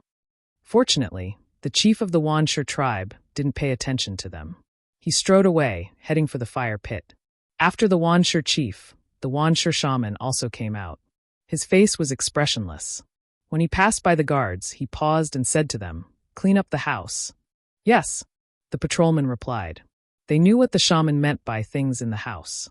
After the chief and the shaman left, the patrolman walked into the house and cleaned up the bloodstains and mutilated corpses. It was not the first time that they had dealt with such things. They didn't care about the blood in the house at all. While cleaning up, they whispered to each other about why the chief was so angry. When the Wanshur chief came to the fire pit, he was terrified when he saw the fire that was smaller than usual. Although the shaman told him about it, he couldn't control his emotions when he saw it with his own eyes. The Wanshur shaman stood 10 steps away from the chief. Based on his understanding of the chief, he would be in trouble if he stood too close to him. "Gather the people. I want to go to the ferocious beast's mountain forest in person." With these words, the pebbles at the Wanshur chief's feet were all broken into pieces. For the people of the Wanshur tribe, it was not a peaceful night. The chief was angry, and everyone was trembling with fear. They heard that they would go to the ferocious beast's mountain forest tomorrow, which made them even more worried. They wouldn't be able to sleep tonight. On the other side, the Yanjiao tribe was immersed in the joy of the sacrifice. They didn't know what kind of people would come to their old haunt. They were absorbing the energy of the fire crystals. The 3 flames of the fire pit had been completed. Looking at the 3rd flame, the shaman said it was good luck. In the past, after the 3 flames of the fire pit were completed, the sacrifice would come to an end. After the chief and the shaman announced something, they would disperse and go home. But today, after the 3rd flame, the fire in the fire pit was taken back. The shaman took out the fire crystals that everyone had been waiting for. After waiting for a whole winter, the time finally came. Every totem warrior was absorbing the energy released from the fire pit and integrating it into their bodies. This situation didn't happen every year. Except for those who hadn't awakened their totem power, Xiao Xian was the most relaxed one. The energy of the fire crystals didn't have a direct effect on his improvement. However, in order not to stand out too much, he still stayed with the others. Unlike the others, he didn't absorb the energy. Instead, he was thinking about the mysterious state when he performed the sacrificial dance. What he saw at that time should be the prosperity of the Yanjiao tribe, not the current scene. That scene was similar to what he saw in the old haunt. The old haunt, when the tribe went back with the fire seed, there should be more changes there. When the fire crystals in the fire pit were used up, it was almost dawn. Everyone absorbed different amounts of fire crystal energy. Some absorbed more, some absorbed less. Some absorbed faster, some slower. The faster ones didn't leave after absorbing all the fire crystal energy. Instead, they urged the totem power in their bodies to digest the absorbed energy and fuse it with the fire crystal energy. Some people who were close to the breakthrough point were promoted to a new level on the spot. The young warriors couldn't restrain the joy on their faces when they saw the totem tattoos extending over their elbows. But because the sacrifice was not over, they didn't dare to make a sound. They could only try to hold back their laughter, clenching their teeth and fists. Their faces were distorted. The shaman glanced at them and smiled. After announcing the end of the sacrifice, everyone left one after another. Those who had a good relationship with each other would talk more tonight and celebrate together. After a few days, when they are stable, summarize the situation and report it to me. The chief said to the people next to him. Yes, the 100 totem warriors who were going to awaken their totem power tonight, including Yen Ji and the others, all succeeded in awakening their totem power and becoming totem warriors. Jiao Wu almost couldn't hold back his laughter and began to cry. Yen Ji, Yen Shua, and the others also had tears in their eyes. The children next to them didn't understand why these people, who were older than them, were crying. Although it was very proud to awaken their totem power and become totem warriors, they didn't need to be so excited. The shaman didn't say anything and asked people to take these new warriors to the side. Tonight, he had to teach these new warriors a lesson. Let's go, Xian. Old Ke sat on the wolf's back and shouted at the edge of the top of the mountain. Coming. Xiao Xian looked away from the fire pit and towards Old Ke and Caesar. Have you been promoted? Old Ke patted his wrist. He was asking Xiao Xian if he could be promoted from an intermediate totem warrior to a senior totem warrior. The totem tattoos on the arms of senior totem warriors could go over their wrists. Because Xiao Xian was wearing a sacrificial animal costume, Old Ke couldn't see the totem tattoos on his arms, so he asked. Xiao Xian shook his head. Old Ke's expectant eyes dimmed, but then he smiled and said, It's okay, take your time. Old Ke just saw that many people had been promoted by one level tonight.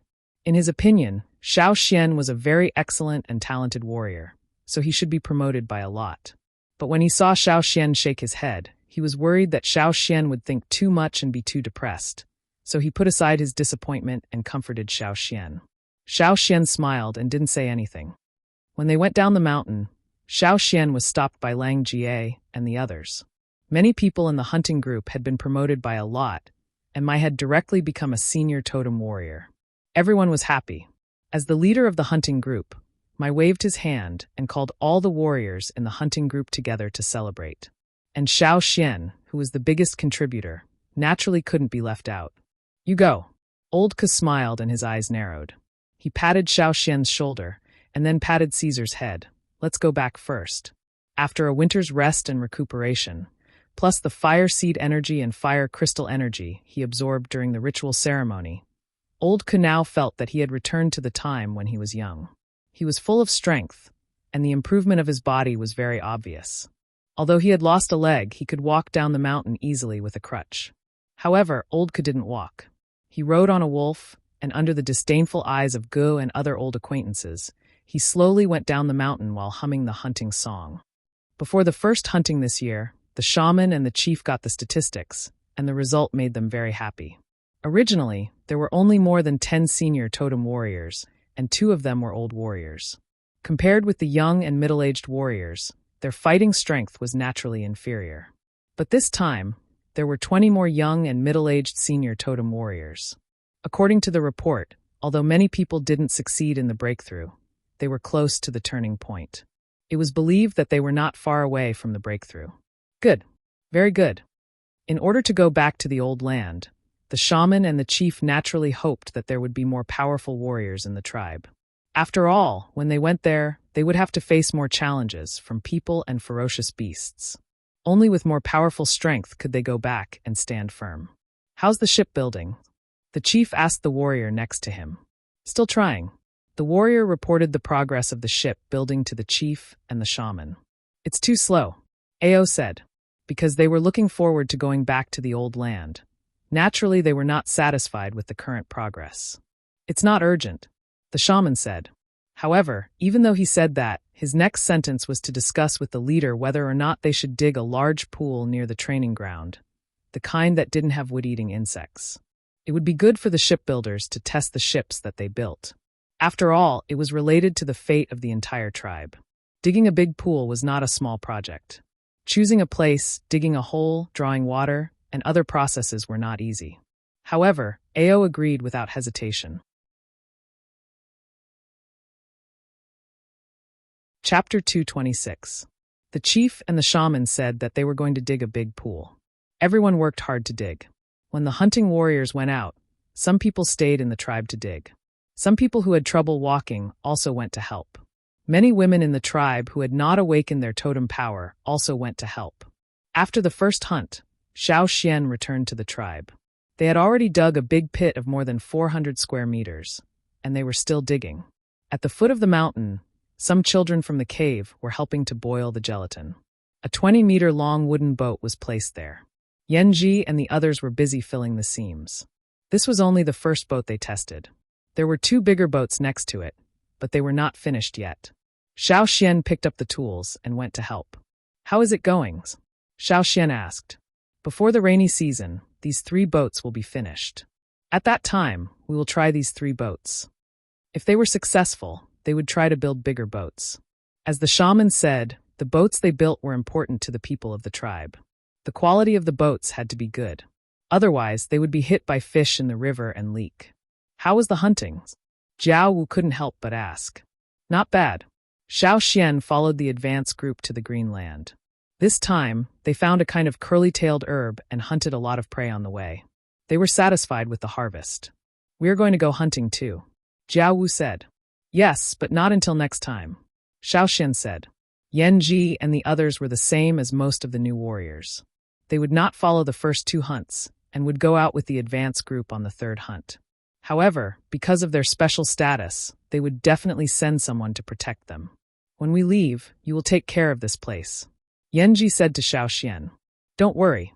Yanji and the others and Xiao Xian would not go hunting at the same time. In this way, they could ensure that there would be someone watching over the boat every time. The Yanjiao tribe dug a hole and directly dug a lake. Even the Longboat tribe's fleet would have a large space inside. The warriors who dug the lake didn't think it was big enough. If it weren't for the fact that they were surrounded by mountains, which made it difficult to dig, they would have dug even more. During the rainy season, water would be stored here. When the rainy season was over and there were no wood-eating insects in the river, the water would be brought here. From the lake to the river, a waterway nearly 10 meters wide was dug.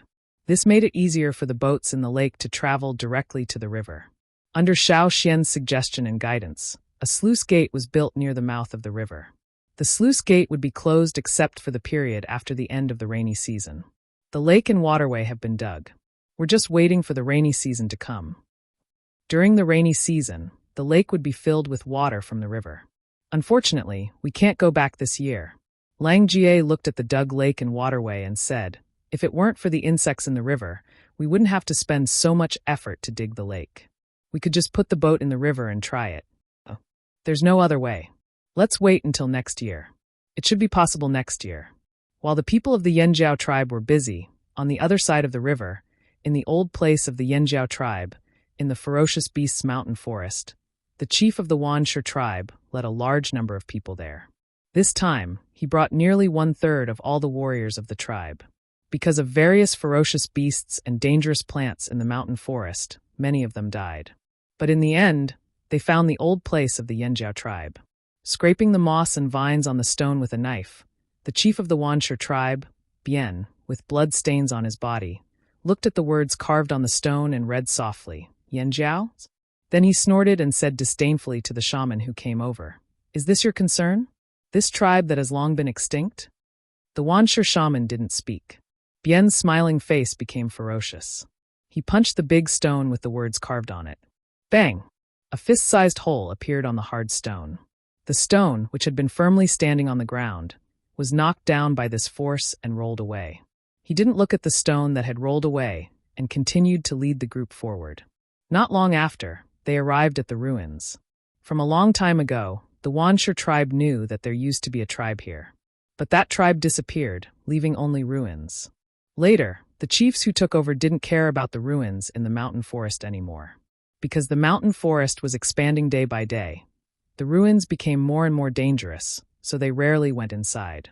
The ruins recorded the historical events of the great changes in the world. The tribe that used to live here was no longer as glorious as before. No one stayed, and they were regarded as extinct by everyone. Although it was already the season of lush vegetation and the surrounding forest was full of vitality, everyone who stood in front of the ruins could feel a sense of desolation. It was as if an old man had lifted up his cover and revealed his body that was riddled with scars.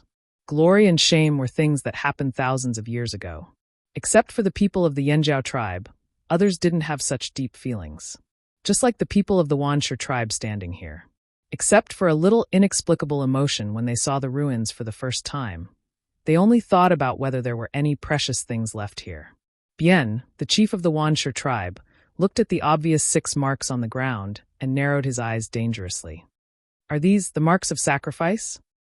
Bian pointed at the 6 lines that seemed to have been burned and asked the shaman. Although he didn't know much about this kind of sacrifice, he could see that these were the marks of another tribe's sacrifice ceremony. Every tribe had its own style of sacrifice. It should be, said the shaman. It should be. The shaman paused and said, I don't feel the existence of the fire seed here. Of course there is no fire seed here. This tribe died out long ago. Bian shouted. But if there was no fire seed, why would there be a suppression of the fire seed? If there was a suppression of the fire seed, it meant that another tribe was stronger than them. If it wasn't the big tribe that had died out, could it be a conspiracy of other tribes in the central region? The Wanshi tribe had made trouble for the Lu tribe many times and had been warned by several big tribes in the central region. So they deliberately held a sacrificial ceremony here to frighten the Wanshi tribe? Maybe the previous incident was also caused by those guys in the central region. Bian thought to himself. After all, except for them, no one was against him, and it was impossible for them to create a suppression of the fire seed. The more he thought about it, the more he felt it was possible. Bian ignored the shaman, who wanted to say something but stopped, and called someone. Destroy everything in the surroundings. Completely and utterly destroyed. Especially here. Bian pointed to the center of the 6 marks. Dig these out. Don't let me see these again. Although he thought it was the work of those old guys in the central region, he didn't have a good feeling about this place, especially the tall pillar, which seemed to be mocking the Wanshi tribe. Although the Wanshi tribe was one of the strongest in the central region, it was still weaker than the other big tribes because of the suppression of the fire seed. Destroy this too. He couldn't do anything to those old guys in the central region, but couldn't he do anything to these stone ruins? Anyway, it was useless to keep these things. If the tribe was gone, what was the point of these stones? They were an eyesore. In the mountain forest, with a bang, the tall pillar where Xiao Xian once stood fell down. Not only that, but Feng Wu was still not satisfied with the fallen stone pillar. He ordered his men to break the stone pillar into pieces and chisel many holes into the broken pillar. The paintings carved on the stone pillar were also destroyed until they were even more blurred. Not a single complete pattern could be seen. The surrounding ruins were even more ruined. Some half-collapsed stone houses all fell down. Large stone slabs were knocked into small pieces, and the small pieces were thrown away in all directions. The better stones were dug out and taken away. The place where the fire pit used to be had been dug into pits of various sizes. It was completely different from what Xiao Xian saw when he first came here. The trees were cut down and the grass was dug up. The whole place was almost peeled off and changed. Looking at the final result, Bian was very satisfied. Then he laughed and set a fire in the forest. Burn those eyesores. Perhaps, if they were burned, no one would come here to make trouble again. It would be better to burn the forest here, but it was impossible. There were many pools nearby and ferocious beasts. Some ferocious beasts also knew how to put out fire. It was a pity. However, it was better not to burn them all. Otherwise, all the ferocious beasts here would be forced out, and the Wanshur tribe would be the first to suffer. Even if they couldn't burn them all, it would make Bien feel better. He liked to destroy. The feeling of destroying with his own hands was very pleasant. Let's go. Looking at the burning fire and smoke, Bien turned his head and shouted. In this season, in this place, the fire didn't spread fast. Many trees around were not easy to burn. There was no wind today, which gave them enough time to leave. Although many people were killed in the forest this time, Bien felt that it was worthwhile to come here. He got rid of one of his worries. Let's see what those old guys will do, Bien said. Although he admitted that those old strongmen were stronger than the Wanshur tribe, he wasn't afraid. They couldn't be much stronger, right? Those people of those tribes couldn't come here to fight with the Wanshur tribe, right? Bien left with his people. But before they went far, drops of rain began to fall from the sky. The rain was getting heavier and heavier. The fire, which was set well and not easy to burn before, was gradually extinguished. The rising smoke was also extinguished. Bah, it's raining, Bien said discontentedly. Today's weather was really gloomy. He knew there would be rain, but he didn't expect it to rain as soon as he set the fire. However, Bien didn't intend to go back. Let it be. Anyway, he had done what he should do. Different from Bien's good mood, the shaman's mood was more complicated, because the uneasiness in his heart rose again, and it was stronger than before. He hoped that he was oversensitive. Chapter 227. After the people of the Wanshur tribe went to the old land of the Yanjiao tribe, many of them still felt a little anxious, especially the Wanshur shaman. He always felt that there was a big stone pressing on his heart, making it difficult for him to breathe. However, since then, the chief of the Wanshur tribe, Fuji, sent people into the forest again. Except for the wild beasts, ferocious beasts, and some dangerous plants, there was no other abnormality. As a result, the people of the Wanshur tribe, who had been frightened by the annihilation of the Yanjiao tribe, had almost dissipated. Now the people of the Wanshur tribe felt that he had stabbed someone he didn't like. They had been worried about the other party's resistance and revenge, but they found that he was fine. Then they would stab him again. Oh, he was fine. So they started to tremble. They became bolder and bolder, and became more and more fearless. Fuji finally spat out the thorn in his heart. At this time, he was more sure that the annihilation of the Yanjiao tribe and the suppression of the fire seed were all tricks played by the old guys of those tribes. But that was all. Yulan revealed a smug smile. Anyway, those people couldn't do anything to him. One of the ancestors of the Wanshur tribe once said that the central tribes would not easily start a war with the larger tribes. And this was also the reason why the successive chiefs of the Wanshur tribe didn't hide their ambitions and wantonly waved their claws. Fuji was the same. However, the Wanshur shaman was still worried. As the days went by, the big stone in his heart didn't disappear, but became heavier and heavier.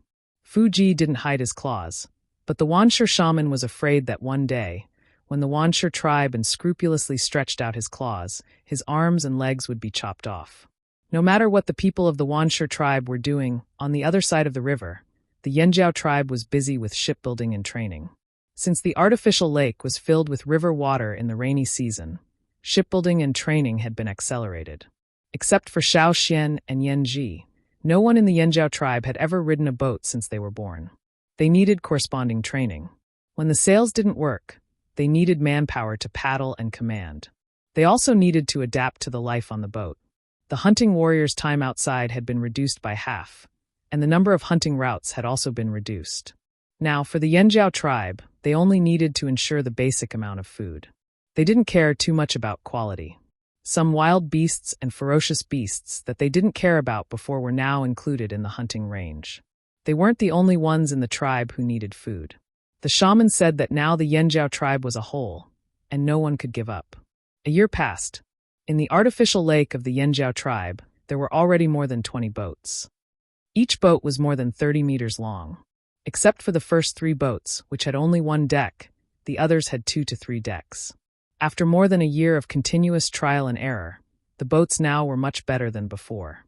Now, Yanji and the others were building a big boat, which was bigger than the other 20 boats. There were 3 big boats in total, and the wood used was excellent. The hunting teams had carefully selected the wood from various hunting grounds. Because in these 3 big boats, there would be the chief and the shaman, as well as the top people in the tribe. Can we set off this year? Lang Jie, who had just finished his training on the boat, came over and asked Xiao Xian. It depends on the progress of shipbuilding and the speed of adaptation. Xiao Xian said. During this year, almost every day, everyone was preparing for the departure. Xiao Xian was called to the top of the mountain to discuss matters.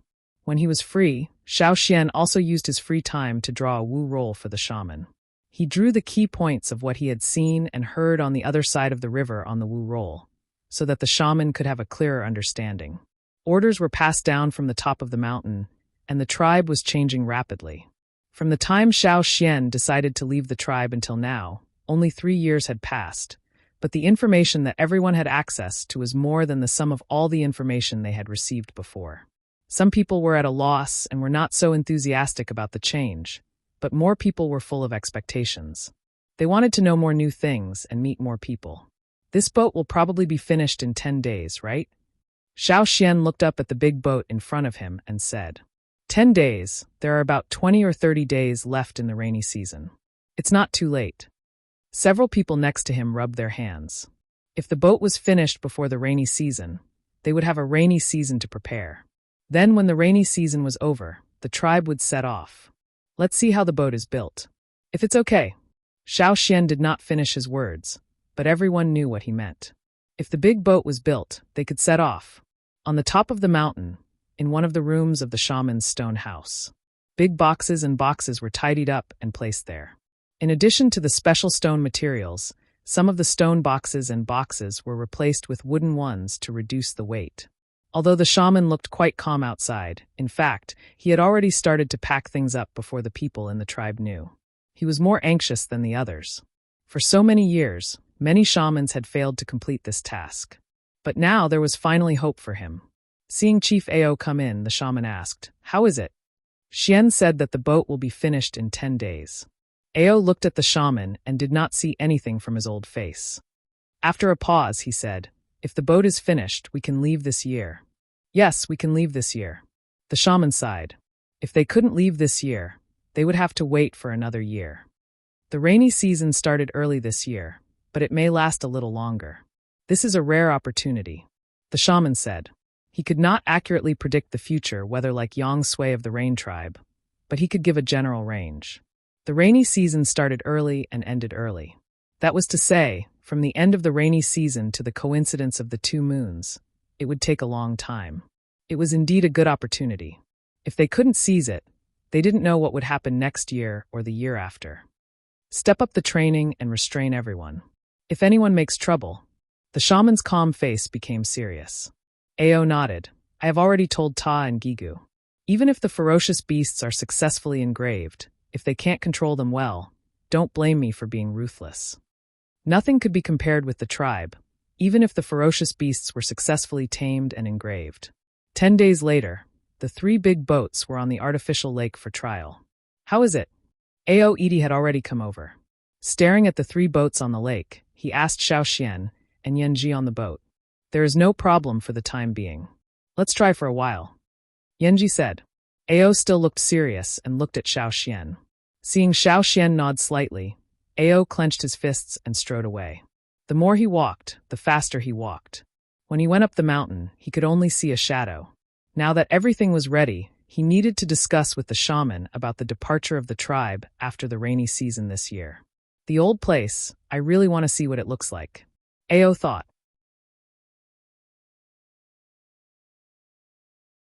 Chapter 228. The rain washed over the earth. With the arrival of the rainy season, the giant river overlords were migrating once a year. In the river, in places that couldn't be seen, there were many aquatic creatures that were doing the same thing as the overlords of the river. Compared to the bustling river, the Yanjiao tribe was much quieter. Except for some guards who were assigned to different places, most people stayed at home. A worm came out of nowhere, moving its countless claws, and quickly crawled into the house. Pa! A wolf's claw slammed down on it, flattening the insect that was about to enter the house. Caesar was lying in the house, almost filling up the hall. Its head was at the door, like a door god, slapping anything that tried to crawl into the house. Old Ka stood in the stone crafting room, looking at the heavy rain outside the window with hope in his eyes. Behind him, there were wooden boxes that had already been packed. In the corner of the house, there were some old stone boxes of different sizes, but they couldn't be taken away. Almost there. In the tribe, there were many people like Old Ku, who had already packed their things.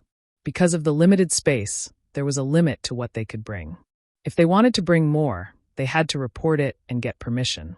Otherwise, they would just throw it away. If someone really didn't want to leave their things at home, they could just stay here with those things. At the top of the mountain, Xiao Xian saw the shaman standing by the fire pit, chanting something. During this period, the shaman would come here every day. The shaman said it was a ceremony, a farewell ceremony. When the rainy season ended, the tribe would leave this place where they had lived for nearly 1,000 years. Naturally, they would take the fire with them. The fire in the fire pit, whether it was raining, snowing, or windy, the fire was still the same, unaffected. After today's ceremony, the shaman turned around and left the fire pit, walking towards Xiao Xian. Xian, what do you think will happen when Yanjiao returns to the old land? The shaman asked. Xiao Xian thought for a while and said, it won't be peaceful anymore. Yes, it's no longer peaceful. Shaman looked at the misty river in the distance. Although his tone was emotional, the determination in his eyes never wavered. Ao didn't say anything. His face was filled with joy, and his clenched fists showed that he was still excited. He was the chief. In the future, even after he passed away, the descendants of the Yanjiao tribe would still remember him. This was an important turning point in the history of the tribe. Their names would be recorded in the animal skin rolls that would be passed down to future generations. This was a supreme honor. After standing at the top of the mountain for a while, the shaman, Xiao Xian, and Ao returned to the stone house. In the house, the two team leaders and several other old men had already arrived. All right, let's confirm our return plan again today. Ao spread out a piece of animal skin and said, every 2 days, this group of people would gather here. If they didn't come for a discussion, they would feel uncomfortable all over. As an important member, Xiao Xian was often called up. After all, he was the only one with sailing experience. When the rainy season finally ended, the people who had been silent for the entire rainy season became excited. It was time to leave. The people on the mountain carried large and small boxes down the mountain. Men and women, old and young, groups by groups, walked down the path of glory. Perhaps this was the last time in their lives that they would walk down this road. A child held his animal skin bag and followed his parents down the mountain. Halfway down the mountain, he looked back at the direction of his house. For some reason, he burst into tears. A big rough hand put on the child's head and turned his head to the front. Look at the road, don't look back. Okay. At the foot of the mountain, Gu and a few others who were usually in charge of delivering food to the cave instructed the children in the cave to leave. Cha-Cha grabbed several boxes that Old Ku had tied up and flew to the boat on the other side of the artificial lake.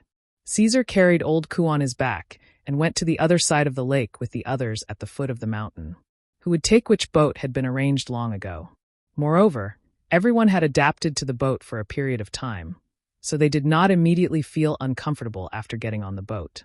Xiao Xian was asked by the shaman to go up the mountain to help. The shaman had the most things. Others could reduce the boxes, but not the shaman. Even if the shaman wanted to reduce the boxes, others would not agree. Those were all left by their ancestors. The warriors who helped to move the boxes were all very careful, as if they were fragile objects. Their faces were respectful and their bodies were stiff. They had to be cautious with every step they took. After moving the boxes, Xiao Xian went to check on Old Ku's situation.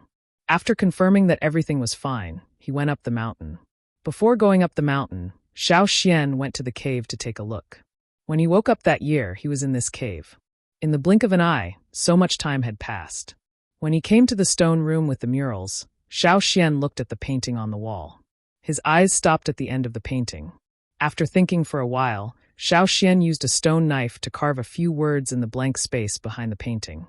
We went back to the old place. After writing, he carved the word Xian at the end of the sentence. Standing up, Xiao Xian blocked the vent with stones and thatch, and then walked out.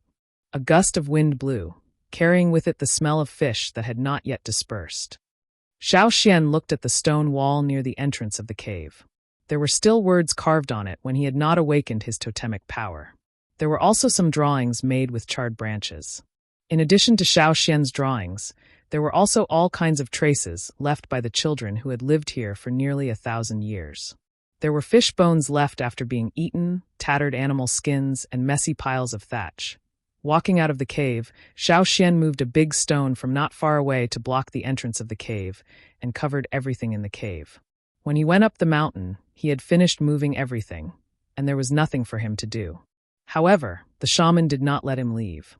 Not only Xiao Xian, but Chief Ao, the two team leaders, Mai and the other leaders of the hunting groups, and the old men who always participated in the meeting also stayed. The shaman led them to the top of the mountain.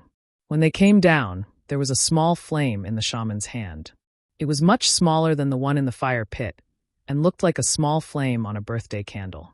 The shaman held it carefully in his hand. Chief Ao walked next to the shaman. As the future successor of the shaman, Guizhe helped the shaman hold the crutch, and stood slightly behind Ao on the other side. The others stood around to protect the shaman. Walking down the path of glory, there were 2 rows of warriors standing on both sides of the road. Among these people, no one was lower than an intermediate totem warrior. When the shaman passed by, the warriors standing there would kneel down and perform the highest salute of the tribe.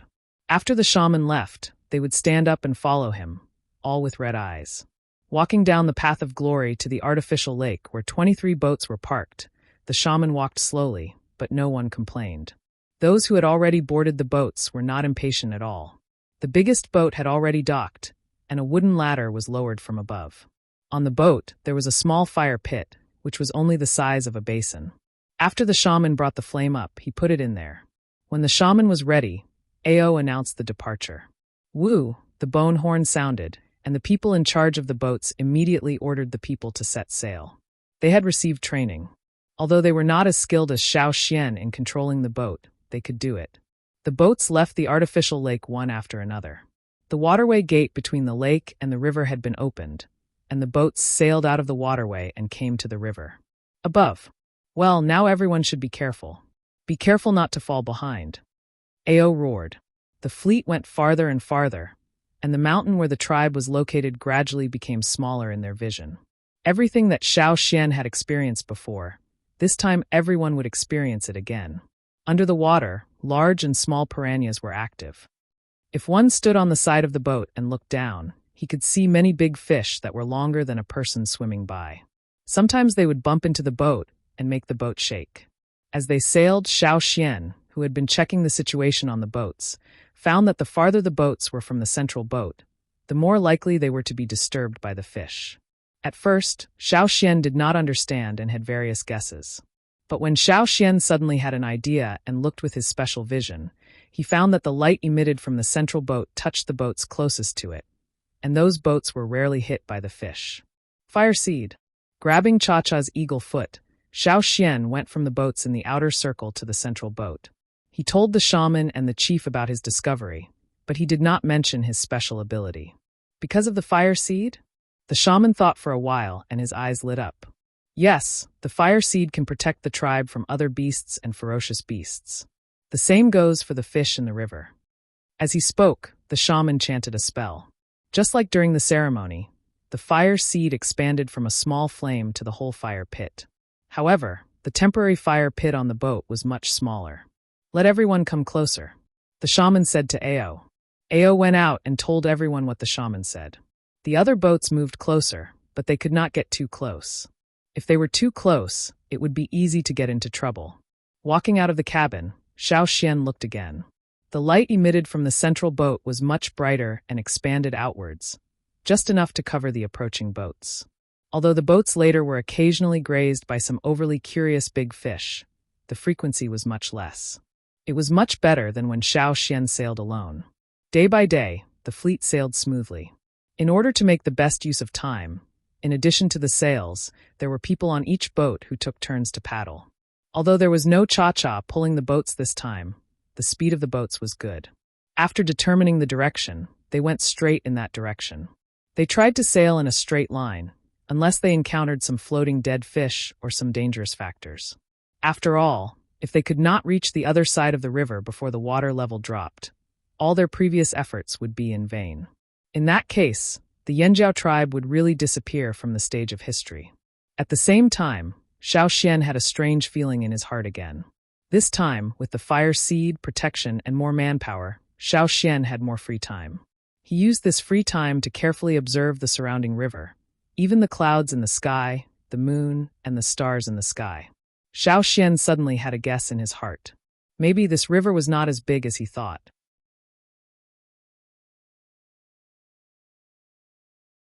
Chapter 229. The boat seemed to be moving very fast, braving the wind and waves, but it was very likely that it was only moving a little bit. The direction of the wind on the river often changed, and the direction of the water in the river was very likely to change as well. Xiao Xian had not noticed this before. When he was in the tribe, he could only see the shallow water near the shore, where it was not obvious. He could only see the horizontal changes of the river. After setting out, he focused on controlling the boat and identifying the direction, so he did not pay attention to the changes of the river's direction. Now that he observed carefully, he found that the vertical direction of the river also changed. So sometimes the boat seemed to be moving, but in fact it was just maintaining its position. This was only Xiao Xian's guess, and he could not confirm it now. However, Xiao Xian wondered if there was another relatively stable passage in other parts of the river. Where did the giant mountain eagles that went to the Eagle Mountain pass through? In order to avoid forgetting, Xiao Xian wrote down this question in his animal skin roll. Maybe he would encounter it in the future. Especially the Huib tribe. The tribe's boat had been moving in the direction Xiao Xian pointed out. At first, some people were not used to it, and even became seasick. Xiao Xian had already prepared for this. He and the shaman had researched medicine for seasickness. It worked, but it was limited. Many people were holed up in the cabin, and the energetic people were also restricted from moving. At most, they could only come out to look at the scenery outside and watch the big fish with stripes and thorny dorsal fins downstream. Life on the river was very boring and stressful. No one could sleep well. Sometimes, as soon as they closed their eyes, the boat would shake a few times, and the sleepiness would be scared away. The fear brought by the river to the Yanjiao tribesmen was still there. In order to make sure that they reached the destination before the river level dropped, they traveled day and night, and the warriors took turns to go to the river. As the days passed, the energetic people became as listless as the seasick people. Many people were obviously thinner. The amount of water and food on the ship was also decreasing. Those who didn't work could only get a small amount of food to meet their minimum needs. The rest of the food was given to the soldiers who worked. No one had any complaints about this. The few ferocious beasts that had been successfully engraved on the ship didn't dare to wander around at all. They would be thrown into the river to feed the fishes. Every day, they could only look enviously at the cha-cha that could fly around in the sky and catch fish. When cha-cha flew down from the sky and looked at the sky with fear, Xiao Xian informed them in advance that there was no wind around them, so Ao asked everyone to paddle with all their might. When they finally got out of the dangerous area, they looked back and found that the wooden planks thrown behind them were instantly smashed into pieces. The river water seemed to have evaporated and turned into a mist. Ao and the others had the same feeling as Xiao Xian. They gasped and couldn't calm down for a long time. "This river is indeed dangerous," Ao said. Ta and Gigu looked at each other and saw the fear in each other's eyes. They nodded and agreed with Ao's words. At first, they only knew that Xiao Xian had a hard time crossing the river. There were many difficulties, but they didn't have any idea. But when they experienced it themselves, they knew how dangerous it was. If they were careless, they would be buried at the bottom of the river. After experiencing it themselves, Xiao Xian became more and more important in the hearts of the people in the tribe. It could be said that without Xiao Xian, even if the tribe built a big ship, it would be impossible to cross the river safely. "Are we almost there?" Ta looked ahead. It was still a boundless river. "It's still far away, but I think we can make it," Xiao Xian said. This year, the rainy season came early and ended early, leaving more time for the tribe. Even if the tribe's ships couldn't match the speed of Xiao Xian's last time, they could still make it. Life on the river continued. In the fleet, everyone's excitement at the beginning had already calmed down. The children on the ship either ate or slept. When they woke up, They gathered together to chat because they couldn't move freely. A long eagle cry came from the sky.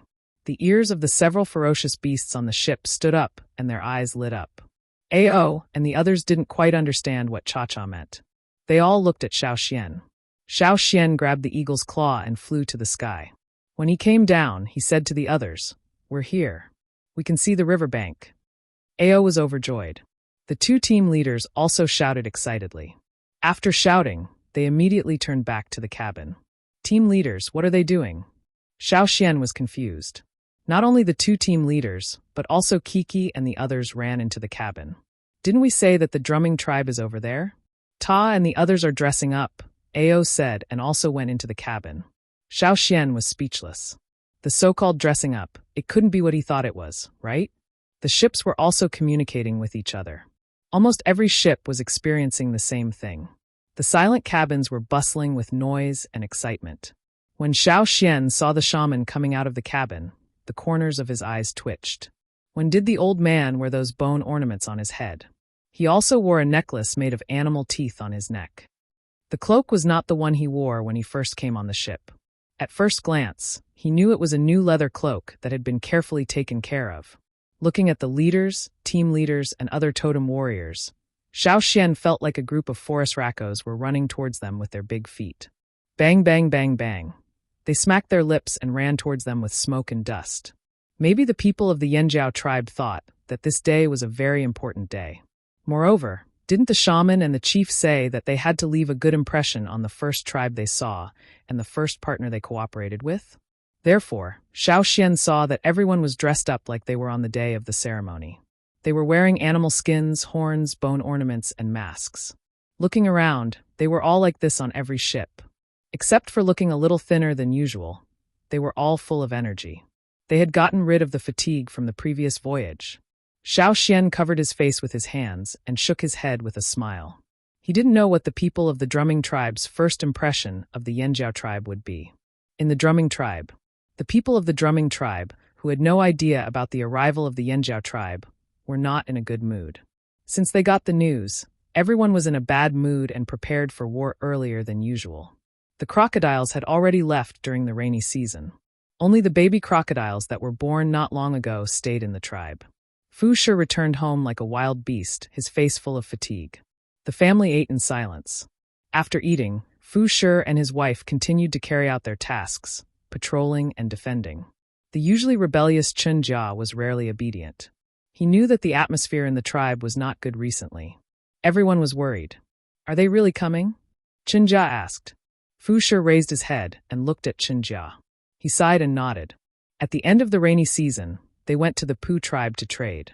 They exchanged for more tools and better stones in preparation for the Water Moon Festival. It was at that time that the Pu tribe brought them a piece of news. Last year, a tribe in the central region discovered an important medicinal effect of the Water Moon Stone. Therefore, the Water Moon Stone became very popular in the central region. A piece of the same size Water Moon Stone could be exchanged for 2 to 3 times more things than before. The big tribes in the central region would not blatantly come to find trouble with the remote tribes. However, other tribes were not so sure. For example, 2 years ago, the drumming tribe came to probe. It was said that because the drumming tribe failed that time, this time, they were likely to join forces with other tribes to snatch the Water Moon Stone. The drumming tribe alone was enough for the drumming tribe. If there were other tribes, it would be even more difficult. Moreover, since they heard that the drumming tribe would be found trouble, the Luo tribe and other tribes that were relatively close began to avoid the drumming tribe. If the drumming tribe wanted to ask them for help, it would be impossible. Everyone avoided them, for fear of getting into trouble. As for the Pu tribe, they only provided some information and clues. It was impossible for them to get involved in such trouble. Therefore, the chief of the drumming tribe, Fan Mu, was very worried. Since the day he received the news, he could not sleep well. He could only ask the people in the tribe to prepare as many tools and weapons as possible. This year may be the most difficult year for the drumming tribe, Fan Mu said. The shaman of the drumming tribe sat next to him. He looked worried, as did the others around him. The Water Moon Stone became more precious. This was a good thing, but also a bad thing. The good thing was that the drumming tribe could use the Water Moon Stone to exchange for more things. The bad thing was that they did not know if they could keep these water moon stones. Why are we afraid of them? If they want to come, we'll kill them all. A warrior's eyes were cold. In his tawny eyes, the vertical pupils looked colder and sharper. However, he was hot-tempered. Yes, we'll kill them all. Just like before. We're not afraid. Several younger people could not help shouting. Shut up! The chief Fanmu scolded. There were many people who were not afraid of death, but it did not mean that they were not worried. It could be foreseen that this time, if the drumming tribe really joined forces with others to attack the drumming tribe, what would happen to the drumming tribe? Let's go and find some people, a middle-aged warrior next to him said. Fanmu shook his head. There were only a few days left. No one near them was willing to get involved. They were not familiar with those far away. Even if they could persuade others to help, they might invite a wolf into the house. Fanmu did not trust them. The room suddenly became quiet. Only several young people were breathing heavily. They were angry because the drumming tribe repeatedly came to rob the water moon stones. They were also angry that the surrounding tribes did not help. If only Xiao Xian's tribe was here. A man suddenly whispered. When Xiao Xian left, he said that the Yanjiao tribe and the drumming tribe would have friendly exchanges. If the Yanjiao tribe was here, they would help. But where are we going to find the people of the Flaming Horns tribe? Xiao Xian did not say where their tribe was. The room became quiet again. At this time, a whistle came from the river bank. What's going on? Someone is attacking so soon. No, it's not like someone is attacking. It's more like, not long after, a patrolling warrior rushed in panting. He ran too fast and did not stop, so he was caught by Fanmu and forced to stop. The man's face was red, either because he was running or because he was too excited. What's going on? Fanmu asked. When the warrior was about to speak, Fanmu heard a long and loud eagle cry. It was very familiar. Chapter 230. Originally, they were preparing for battle, but when they heard the whistle, they tensed up again. Then came the cry of an eagle, which made everyone a little bewildered. But soon everyone was sure, because they saw the leader and the shaman, as well as the group of people behind the leader, rushing straight to the riverbank. Could it be? Fu Shi, who was patrolling, was surprised. Brother, I have something to do, so I'll leave for a while. Fu Shi said to the people next to him, and then ran to the riverbank. Chen Jia, who was left at home, was secretly sharpening his knife. After hearing the eagle cry, he didn't even have time to hide his knife, and rushed to the riverbank with it. He was so familiar with the eagle cry, because he often heard it. Fanmu, the chief, and the others kept looking for the eagle in the sky, and then followed him to the riverbank. It's Xiao Xian, Fanmu said happily. He didn't expect that Xiao Xian would come. He could ask Xiao Xian if he could ask the Yanjiao tribe to come and help. Chief, look. The people next to him elbowed Fanmu. Because he was too excited, he didn't control his strength well. Usually, he wouldn't dare to do this, but at this time he didn't care. Fanmu was about to ask, but when he looked down and saw the situation on the river, he suddenly opened his eyes wide. Not only Fanmu, but also everyone who came to see the scene in front of them were stunned. On the surface of the river in the distance, many boats were approaching this place. Although they couldn't compare with some boats of the Longboat tribe, for the people of the Drumming tribe, these were the biggest and best boats they had ever seen, especially the three in the front. Is that the Longboat tribe? This was the first thought that came to the people who saw the fleet. No, it's not. That's the Yanjiao tribe. The people next to him shouted, and their voices were trembling with excitement. Although the boats were still a little far away, people with good eyesight could vaguely see the patterns painted on the sails, which were like the totem patterns of the Yanjiao tribe they had seen in Xiao Xian's place. The Yanjiao tribe. It was said that Xiao Xian had a good relationship with the Yanjiao tribe. Did the Yanjiao tribe get the news and come to help? If so, it would be great. When the people around them were avoiding them like the plague, when they thought that they would have to face the attacks from all sides alone, when they were planning to suffer the greatest loss, a helper came. How great was this news? On the other side, the people on the boat, they were getting closer and closer. We're finally reaching the shore. Are they people of the Drumming tribe? Are they all coming to welcome us? So many people. Tuah, can you help me check if the horns on my head are crooked? Didn't they said there were crocodiles? Where are the crocodiles? Where are the crocodiles? Cha-cha, cha-cha, ao, ao, ao, zao. Ao's Ao tribe, Ao's is Ao tribes, Ao and Ao. Ao was after all of Ao BB, Ao of the Ao. This was Ao. He was trying to maintain a dignified image of a leader, but he was sweating too much because he wiped his palms on his animal skin coat from time to time. The shaman kept a standard shaman smile and looked calm. If people didn't know him well, they would think that the old man was very calm. Cha-Cha, who flew over first, hovered in the air for a while. He didn't land until the chief and the shaman of the drumming tribe arrived. When he was close to the ground, Xiao Xian loosened his hand holding the eagle's claw and landed on the ground, standing steadily. Everyone, long time no see. Xiao Xian looked at the people of the drumming tribe and smiled. Xiao Xian, you've grown taller. Are you here to help? Xiao Xian, are the people behind you from your tribe? Fan Mu pushed aside the people squeezing forward, suppressed the excitement and joy in his heart, and said to Xiao Xian, long time no see. Welcome to the drumming tribe again. Well, our tribe is going back to the old haunt this time, so we need to pass through your tribe. Sorry to bother you. Xiao Xian said. In the drumming tribe, there were several tributaries flowing to the river, one of which was relatively wide. Now the river level hadn't dropped much, so boats could go in from there. No problem. Fan Mu agreed without hesitation, but glanced at the shaman, and then said to Xiao Xian, I'll meet them in person. Xiao Xian noticed the conversation between the two leaders of the drumming tribe and knew that there was something hidden in it. Thinking that it was close to the harvest time of the water moonstones of the drumming tribe, he guessed that it was related to this matter. After talking with Fan Mu, Xiao Xian returned to the boat again and told the shaman and Ao about Fan Mu's reply and his guess. If it's just the invasion and robbery you mentioned, it's okay to help them. After all, they have helped you in Yanji. This is the first tribe we've seen. As you said, Xian, since we should have friendly exchanges and help each other, we should help them when they are in trouble. Ao said, Indeed. The shaman said, the Yanjiao tribe shouldn't be silent. Ao smiled, looked at the approaching shore, and said, Then let's take this as the first whetstone for our Yanjiao tribe after we return. The fleet sailed towards the tributary of the drumming tribe, and the people on the shore also gathered there. The people of the drumming tribe were ecstatic when they saw Xiao Xian and the Yanjiao tribe at the beginning, and laughed out loud. But as the fleet got closer and closer, they gradually quieted down. When the fleet got closer, the people of the drumming tribe were stunned when they saw the well-dressed people on the ships. The people of the Yanjiao tribe were dressed a little too gorgeously. On such a hot day, they wore thick animal skins. Didn't they feel hot? But the skin looked really good. It was oily and smooth. They would definitely keep warm in winter. They wondered how many water moonstones they could exchange for it. And those people were wearing necklaces made of animal teeth.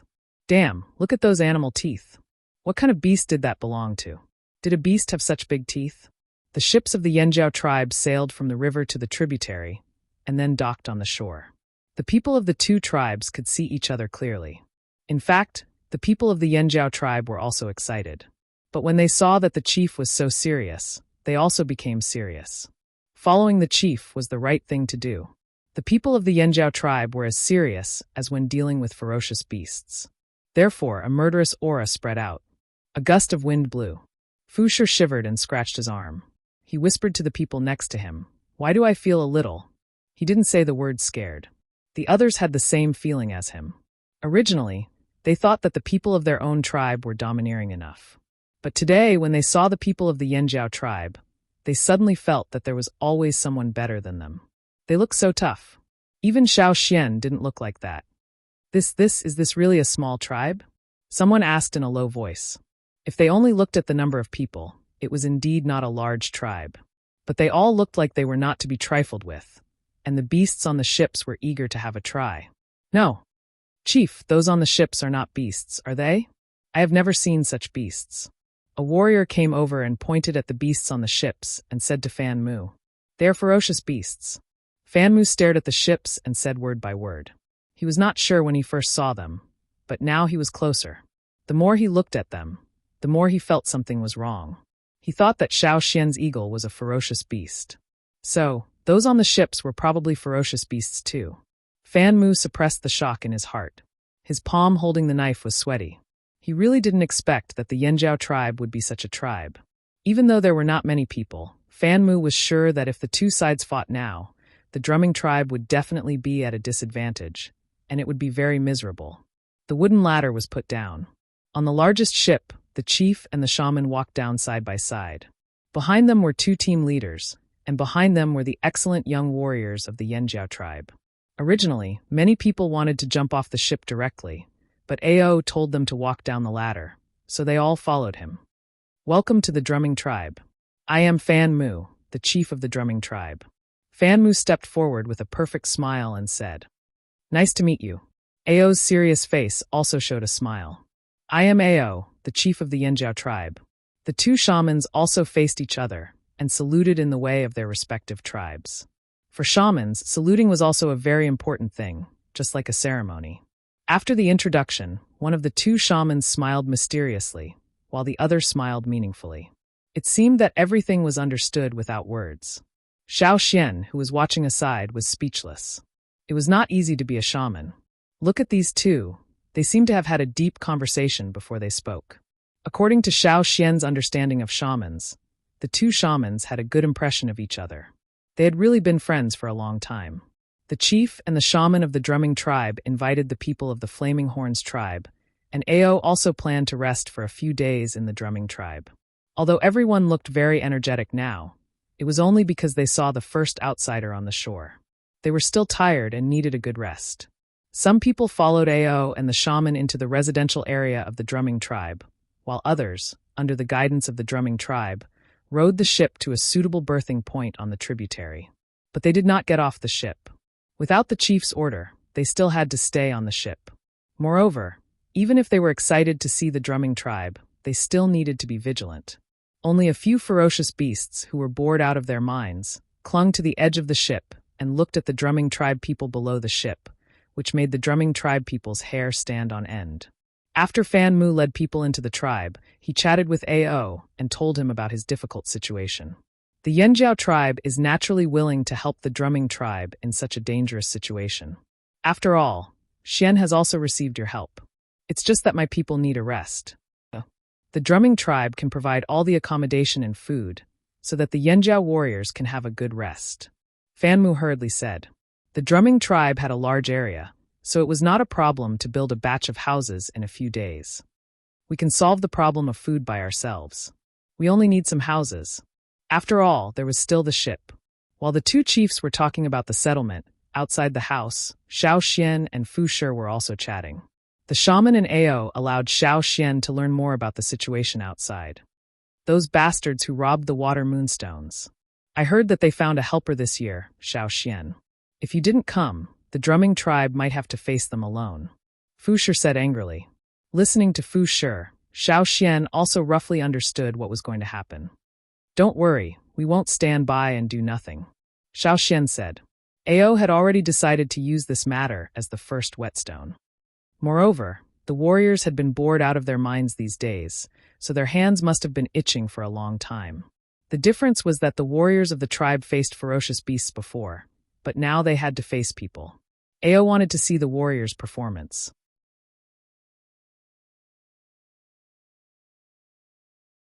Chapter 231. With the arrival of the Yanjiao tribe, the drumming tribesmen, who were originally nervous and worried, felt less pressure. At least in the coming war, they would not be fighting alone. With a helper, they felt more at ease. After the two chiefs finished talking, they began to build houses in a place with fewer ponds. After all, not everyone liked to live on ponds. Fan Mu had considered this point, and after discussing it with Ao, they decided to divide the area. That place was slightly away from the drumming tribe's dwelling area. Usually, besides the patrolling team, no one would go there, so Ao took a fancy to it. Even if the two tribes cooperated, they would still be on guard against each other. They were not so familiar with each other that they would not guard against each other. Moreover, that place was closer to the tributary where they docked their ships. Not only could it solve the housing problem, but it could also maintain a satisfactory distance. Naturally, there were no objections. With the help of the drumming tribesmen, the construction efficiency was naturally faster. The next day, there were many more houses in that area full of weeds and trees. The houses were relatively simple, but it did not matter. The Yanjiao tribesmen did not care. They were not going to live here for long. Once the drumming tribe's affairs were settled, they would leave. The elderly, women, and children were still placed on the ships. The ships were relatively safe. If there was an invasion, the Yanjiao tribesmen would do their best to prevent the invaders from boarding. Xiao Xian was taking care of the trees and bushes around the newly built temporary residence and setting up some warning traps. Hearing someone call his name, he looked up. After 2 years, Chen Jia had obviously grown a lot taller, but there was a scar on his face like a knife wound. What happened? Xiao Xian pointed at the scar on Chen Jia's face. This. Chen Jia laughed, very proud. It was left from last year's Water Moon Festival. The drumming tribe had a lot of trouble every year during the Water Moon Festival. Last year, Chen Jia participated in the defense battle and was slightly injured. The scar on his face was left at that time. While laughing, Chen Jia became depressed again.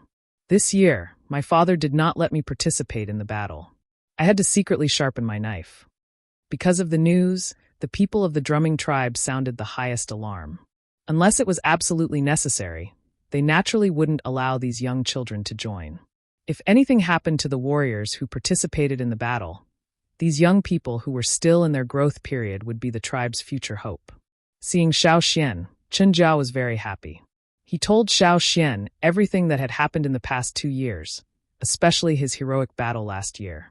Young warriors were always happy to share their glorious achievements with others. After he finished speaking, Chen Jia looked around. Seeing that no one was paying attention to them, he asked in a low voice, Xiao Xian, do the people in your tribe usually dress like this? Chen Jia gestured to his head, neck, and body. No, I only dress up like this on important days, Xiao Xian said. Did that mean that the Yanjiao tribe still valued their own tribe?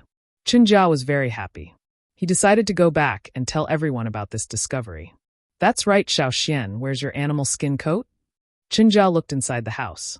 Previously, when he saw the Yanjiao tribe people, his gaze never left the Yanjiao tribe people's bodies. Those unknown animal skins and all kinds of ornaments, as well as those big teeth, made his eyes stare straight. However, Chen Jia wasn't familiar with the other Yanjiao tribe people, so he could only come to Xiao Xian's place. He wanted to see the Yanjiao tribe's clothing, so he could go back and brag to others. I only brought one piece. It's in the wooden box inside. The rest are on the boat. Xiao Xian pointed to the wooden box in the corner. This was something that Old Ku had asked Caesar to send over early in the morning. There were 2 boxes. One contained daily necessities and clothes, and the other contained the enlarged thorn-black wind clothing. Old Ku was worried that Xiao Xian wouldn't have anything to show off. Can I take a look? Chen Jia asked expectantly. Sure. Chen Jia happily ran to the front of the wooden box and opened it. Oh, Chen Jia touched the clothes that were covered with spikes. Other than crocodiles, they had only seen a few wild beasts. They had never seen a beast with so many long thorns. While Chen Jia was looking at the thorn-black wind clothing with shining eyes, Xiao Xian also casually asked about the upcoming war. Don't underestimate this group of rebellious children. The things that they know may not be less than the adults. Chen Jia and the other children have a very close relationship with each other. Other than the drumming tribe, there's also the drumming tribe. It's also a very dangerous tribe. Chen Jia said. Drumming tribe? Yes, a friend of mine overheard it. It's just that the drumming tribe is close to the central region and rarely comes here. This time they will probably come, but I'm not sure. Chen Jia told Xiao Xian all the information he had gathered. As Xiao Xian listened, he changed the direction of the thin silk thread in his hand. He thought to himself, it seems that this time there will be many people coming here to snatch the water moonstones. Moreover, they are all fierce characters. Maybe there will be people from the central region involved. No wonder the people of the drumming tribe were so desperate. The Yanjiao tribe, I have to be more cautious. At night, Xiao Xian shared a room with 8 warriors. Among them were Kiki and Tua. They were all people he knew. As the night deepened, there were no fires in the drumming tribe. The Yanjiao tribe also went to bed early. There were no fires around, only the moonlight sprinkling down. In the middle of the night, Kiki woke up because he wanted to pee. He got up in a daze and went outside to relieve himself. Not long after Kiki went out, an undetectable buzzing sound was heard. Xiao Xian suddenly opened his eyes and carefully identified the direction of the silk thread. Xiao Xian took out his leather whistle and blew it a few times. It sounded like the sound of insects in the night. Kiki, who was walking in a daze from his room into the forest, suddenly stopped. He yawned and continued to walk forward. However, after stretching his body, he put his hand on the hilt of the knife at his waist. It was a habit of hunting. When outside, no matter where, no matter what, the knife would never leave his body. It was the first time he came to such a strange tribe, so he had to be more careful. Except for the first day when everyone dressed up, they changed back to their original clothes on the second day, which made it easier to work. At this time, most of the people of the Yanjiao tribe were wearing sleeveless animal skin clothes. On Keek's exposed strong arms, the muscles were like hard stones, and the meridians on his arms were pulsing. His strong body looked like a solid wall. At first glance, he really did look like someone from the drumming tribe. Kiki walked into the depths of the forest step by step. While walking, Kiki suddenly adjusted the totem power in his body to the limit. The momentum around his body rose instantly, and the flame-like lines appeared clearly on his exposed arms. He stomped his feet on the ground, splashing mud and grass. Keek's figure shot out like a bullet, rushing in one direction. Was he discovered? The man in the grass didn't know how he was discovered so quickly, even though he was good at hiding. When did the people of the drumming tribe become so sharp? The man hiding in the grass didn't expect that the sleepy guy would suddenly attack. Moreover, the guy was running straight towards him. He was so fast that he didn't have much time to react. This kind of attack was similar to the people of the drumming tribe, who broke out in an instant and closely followed the prey. The person in the grass also reacted quickly. He hurriedly stepped back a few meters. His movement was not as fierce as Keek's, but it was also very fast. His figure flashed from left to right, and the next moment, he suddenly rushed to another direction like lightning. His whole person was like a ghost in the night, drifting unpredictably. He thought that after dodging the first explosion, he would be able to get rid of the opponent's tight chase. But soon, he found that it was useless. The wall-like figure kept chasing him, and became more and more flexible. His speed was no slower than his. How could it be? The man who was dodging was horrified. Didn't they say that when facing the people of the drumming tribe, as long as he dodged the first explosion, he would be able to get rid of them? But what was going on now? The two sides were getting closer and closer. The stone knife flashed with the night wind, mixed with the cold killing intent. The man only felt a gust of wind. His sensitive nose was full of fierce blood smell. It didn't smell like human blood, but more like something more dangerous. The man's eyes flashed with despair. His whole body was cold, and his legs seemed to be frozen. His movements were slow for a moment. He could hear the sound of his heart beating like a thunder drum. In the sparse woods, under the moonlight, Keek's face also became clear. Seeing Keek's face, the man's pupils shrank. No, this was not the people of the drumming tribe. Who the hell was this? Before he lost consciousness, he could only see the shadow of the knife and the flame-like lines under the moonlight.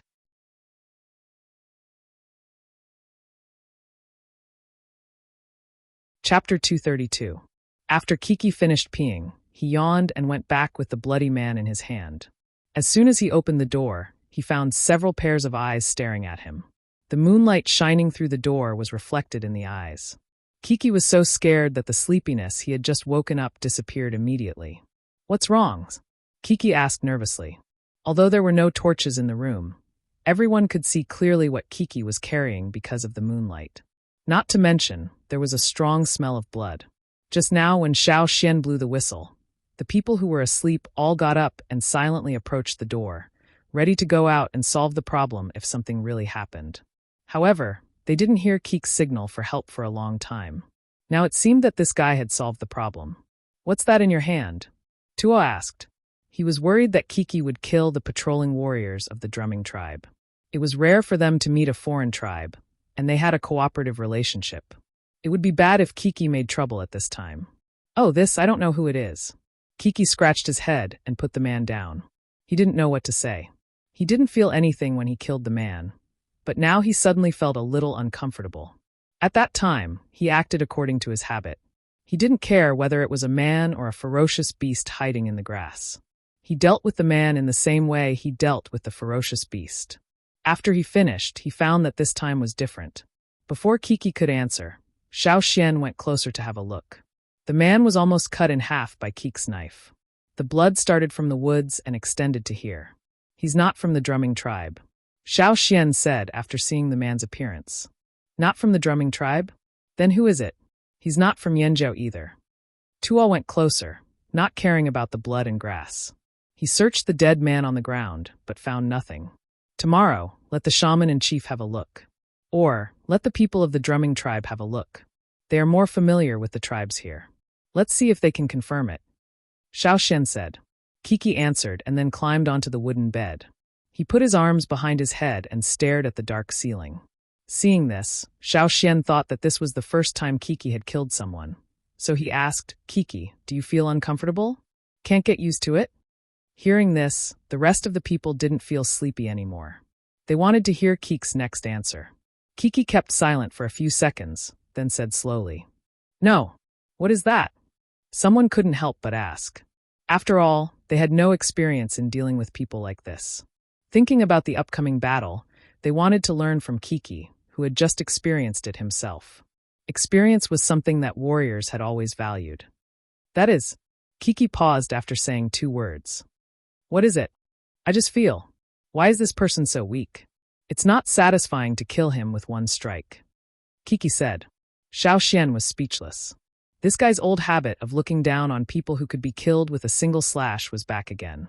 If the dead man heard this, he would be so angry that he would spit out blood. There were still a few days before the Water Moon Festival in the drumming tribe, and now the invaders had sent someone to investigate. The one sent here at this time was definitely not weak. At least, he was confident that he could avoid the patrols of the drumming tribe. However, he had triggered the warning system set by Xiao Xian in the forest. At the same time, Kiki, as a member of the advance group, had always gone all out when he met an enemy. He couldn't afford to be careless or slow down. This was the main reason why he killed the man with 1 slash.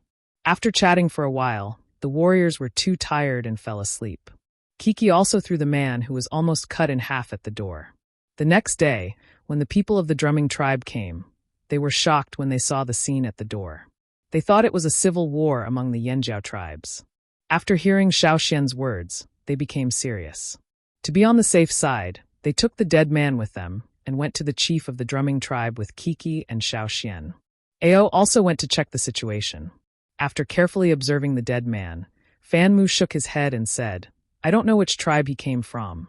The people of the drumming tribe didn't travel around as much as the people of the Pu tribe, so they only knew the tribes closest to them and the tribes that often attacked them. They didn't know anything else. He should be the helper of the drumming tribe this time. A man beside Fan Mu said, he avoided the patrols outside. He could avoid the patrols outside, but he was easily killed by Kiki. Fan Mu and the shaman of the drumming tribe looked at each other and didn't say anything. They just had a new evaluation of the strength of the Yanjiao tribe's warriors, which could be seen from the slash marks on the dead man's body. Fan Mu and the others wanted to ask more about what happened last night, such as whether the enemy showed his totem or not, but Kiki's answers almost made them suffer internal injuries. Too sleepy, didn't pay attention, don't remember. As the most outstanding warrior of the younger generation of the drumming tribe, Qingyi looked at Kiki, who was scratching his ears and cheeks to recall the battle last night, and thought to himself. When Kiki was reenacting what happened last night, there was no murderous look on his face, nor in his words. There was only stupidity between his eyebrows and no murderous look. Just by looking at the appearance, people of the Yanjiao tribe would definitely be more popular outside than the people of the drumming tribe, if they didn't wear the very distinctive clothes on the first day. It was a matter of appearance. People of the drumming tribe generally looked more exaggerated. However, as a person who often led a team to trade, Qingyi had an instinct of dealing with different people. He could feel a kind of dangerous aura from Kiki, like the wild beasts in the deep mountains who would kill their prey once they set their eyes on it. Fan Mu asked for a long time, but still didn't get much useful information, so he gave up and said to Ao, it seems that we have to deploy as soon as possible. Yes. Ao nodded. When the people of the drumming tribe and the people of the Yanjiao tribe were discussing how to deploy, hundreds of people of the drumming tribe gathered in a mountain not far from the border of the drumming tribe. The man in the lead was tall and thin, wearing black animal skin. On his face, a scar extended from his forehead to his jaw and crossed his whole face. Coupled with his gloomy eyes, he looked like a poisonous snake. He was the leader who led the drumming tribe to attack the drumming tribe and rob the water moonstones, Ji. The man in the lead was holding a half-meter-long knife made of animal bones, looking in the direction of the drumming tribe. After a short while, he heard something, so he looked back and raised his chin. "Finally here? I thought you gave up this good thing. I didn't expect you to still come. Let me be happy for nothing." Nearly 500 people came over. Although these people looked very ordinary, not as strong as the people of the drumming tribe, and not as murderous as the people of the drumming tribe, their footsteps were very light. This was not intentional, but a kind of habit, a habit cultivated since childhood. Among them, each totem warrior was holding a dagger-like long-handled weapon made of stone, animal bones, or beast horns. It's rare to have such a good opportunity. We of the drumming tribe certainly won't give it up. Among the people who came over, the leader laughed. As for the reason why we are late, we sent 2 people to the drumming tribe yesterday, but only 1 came back this morning. The man who was laughing just now, the smile in his eyes disappeared in an instant and was replaced by gloominess and fierceness. Such a rapid change was very strange. Ji frowned, and the scar on his face became more and more ferocious. "What do you want to say? You didn't tell us that the people of the drumming tribe found helpers." The man said angrily. "Helpers? Ji looked sideways at the leader of the drumming tribe, the corners of his mouth raised, and there was a trace of disdain in his eyes. "So what? If the drumming tribe is afraid, you can leave now. The drumming tribe never begged you to come with us, and we don't need it." In Ji's view, even if the drumming tribe found helpers, they would be some small tribes with little sense of existence in the periphery, and there was nothing to be afraid of. "In your dreams." The leader of the drumming tribe sneered. In fact, his idea was similar to Ji's. After all, this was not the central region. They didn't need to be careful in everything. He was just more cautious than Ji. Of the 2 people sent out, only 1 came back, and the other didn't come back at the agreed time. Obviously, something happened. We still have to be careful. It's good to send someone to inquire about it. The person I sent out to inquire only heard that they found helpers, but didn't find out who the helpers of the drumming tribe were. The defense of the drumming tribe is much tighter, and he couldn't go deep into the residence of the drumming tribe to inquire. Enough! Ji impatiently interrupted the other party's words, saying, "Even if the group of Gorloks found helpers, who could they find? Look at how timid you are." The people of the drumming tribe thought, "Do you think everyone is as greedy and crazy as the people of the drumming tribe?" The people of the drumming tribe were just greedy, but they were also afraid of death. If they lost their lives, why would they want precious things? Ji looked at the people of the drumming tribe sarcastically, and then glanced at other places on the mountain. On this mountain and the surrounding mountains, there were many people who wanted to play the game of mantis, stalking the cicada, unaware of the oriole behind. Some people wanted to sneak into the drumming tribe when the battle was chaotic. Ji didn't intend to pay attention to these people. When they got all the things in their hands, they would deal with these weak and poor creatures. Ji took out a wooden whistle and blew it. Whoosh! A figure flew over the woods behind him and hovered in the sky twice, as if showing its heroic appearance to the people below. A kite trained by the feather tribe. The leader of the drumming tribe was surprised. Ji raised an arm and proudly looked at the bird in the sky flying down and standing on his shoulder.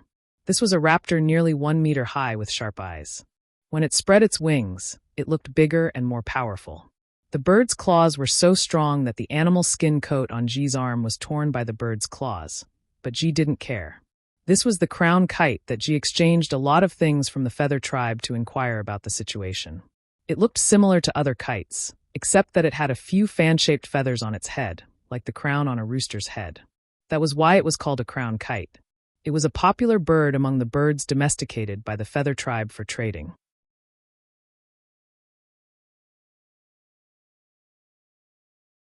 Chapter 233. This kind of bird in the feather tribe was usually exchanged by other tribes to help them find people or inquire about some simple information. It could also be used as an early warning. However, to exchange for this kind of bird, a lot of food was needed. If you used shell coins, you would need several bunches to exchange for one bird. And this kind of crowned kite needed more things. It was expensive but very popular, especially in the central region. Maybe the failure made the drumming tribe a little worried, so this time they didn't hesitate to exchange for a crown kite at a high price. The crown kite was good at inquiring about the situation. It was this crown kite that told Ji about the other people hiding in the surrounding forest.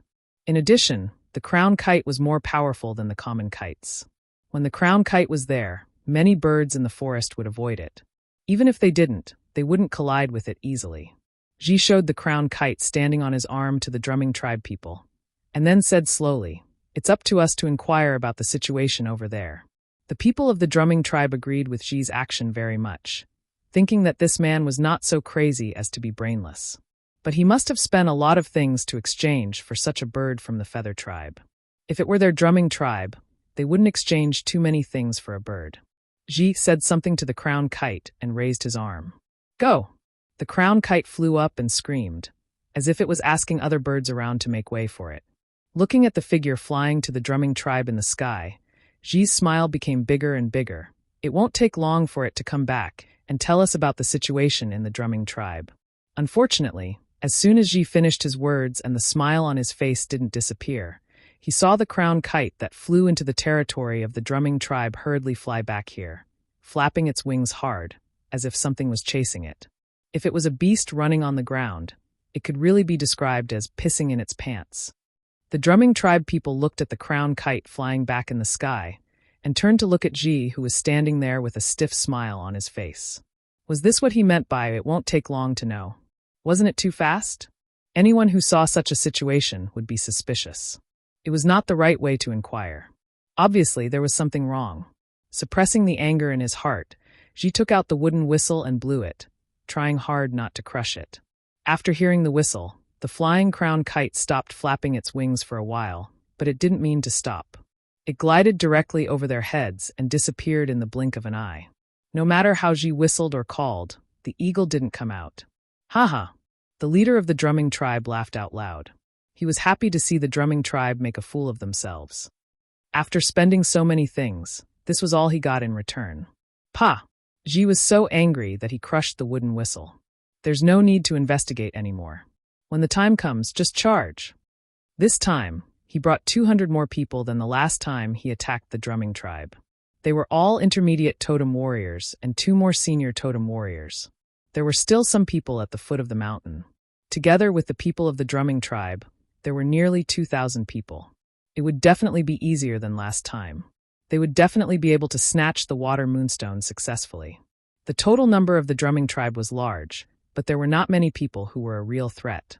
Originally, the tribe had planned to send another 1,000 people, but Ji refused.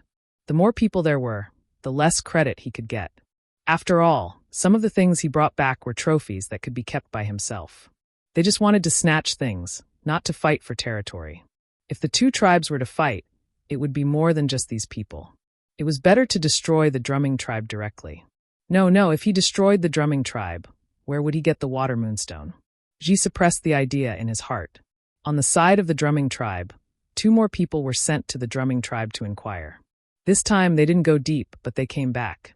They also found out that the reinforcements of the drumming tribe were called Yenjiao tribe. But that was all. How about it? I'll tell you. Ji had never heard of the Yenjiao tribe. It's just a small, unknown tribe on the periphery. Don't worry. Some people of the drumming tribe had heard of it, but not many, and they didn't think it was very important. They seemed to have heard of it in the last 2 years. But there was no such tribe in the central region. This time, the people of the drumming tribe were relieved. As long as there was no tribe in the central region, it was fine. They felt relatively easy and confident to deal with a small tribe on the periphery. Several days passed in the blink of an eye. The full moon finally came. For the people of the Yenjiao tribe, it was the first time for them to see such a spectacle in the drumming tribe. The muddy water became clear and transparent, and there were shining stones under the river. However, the people of the Yenjiao tribe didn't have much sense of value now. They just found the water moonstone fresh, and they couldn't eat it. Seeing the reaction of the Yenjiao tribe, the people of the drumming tribe finally felt relieved. They thought that the people of the Yenjiao tribe were all good people. Ao personally led some people to guard an area on the territory of the drumming tribe.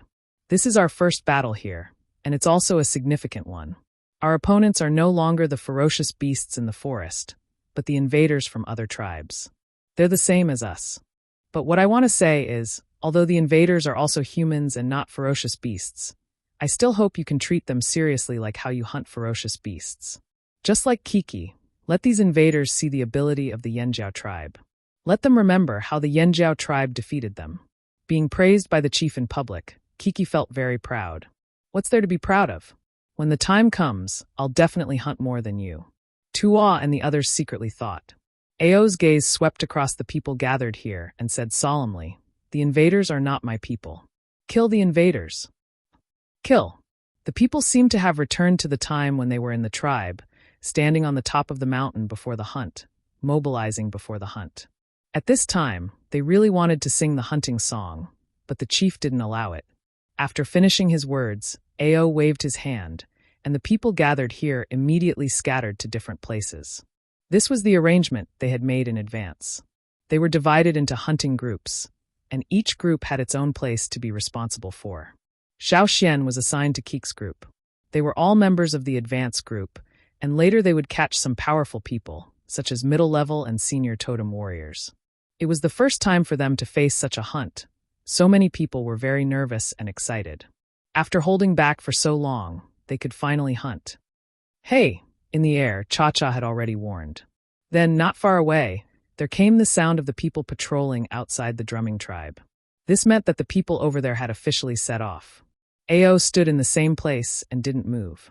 He quietly listened to the movements nearby, as well as some small sounds in the distance that were quickly approaching. Whoosh! An arrow from the other side of the forest was shot towards Ao, who was standing there, straight to his face. This arrow was carefully made, and the arrowhead was also polished with the best stone material, which could easily penetrate a tree trunk. The archer's archery was also very good. The arrow passed through the forest, but didn't touch a branch or a leaf. Instead, it caught a little gap that was difficult to find in the forest. However, when this fierce arrow was half an arm away from Ao, it was firmly caught and then thrown back. It almost followed the trajectory of the arrow, but after all, it missed Ao a little. Finally, with a tup sound, it shot into the trunk of a tree. Ji, who shot this arrow, looked at Ao, who was across the forest. His eyelids twitched, and a strong sense of crisis suddenly came to him. He was a senior totem warrior, and so was the person standing there. Looking at the arrow that pierced into the trunk not far away, she looked at the other side of the forest and happened to meet Ao's eyes. Ao held the long spear in his hand, staring at the archer. The totem power in his body was running to the peak, and all the totem patterns on his body appeared. The flame-like totem patterns of senior totem warriors almost covered his whole body, extending to his fingers. A strong sense of foreboding spread all over his body. Ji immediately jumped down from the tree and left the original place. That kind of totem was definitely not from any tribe he had ever seen. This was the Yanjiao tribe? Ji thought in his heart. His thumb rubbed on the long handle, and then, just like he had thrown it thousands of times in hunting, Ao threw the long spear in his hand. Fast! The long spear was like a sudden lightning, quickly passing through the gap between the trees, rubbing the bark of some trees on the way, and then penetrating the body of an invader who rushed over. The long spear went through his body, and the bright red blood was brought out with the long spear. However, the long spear didn't stop flying out like the blood, but penetrated 2 trees at a faster speed than the splashing blood, and went to Ji. However, Ji quickly changed his position, and the place where he was just now, another warrior of the drumming tribe passed by. After penetrating 1 person and 2 trees, the long spear pierced the body of the second invader, and finally nailed deeply into a tree as thick as a bucket. Wherever the spearhead touched, the bark and wood chips on the tree trunk exploded, producing a loud bang. Crack, crack, crack, crack, that tree fell down. Seeing the situation over there, Ji was shocked.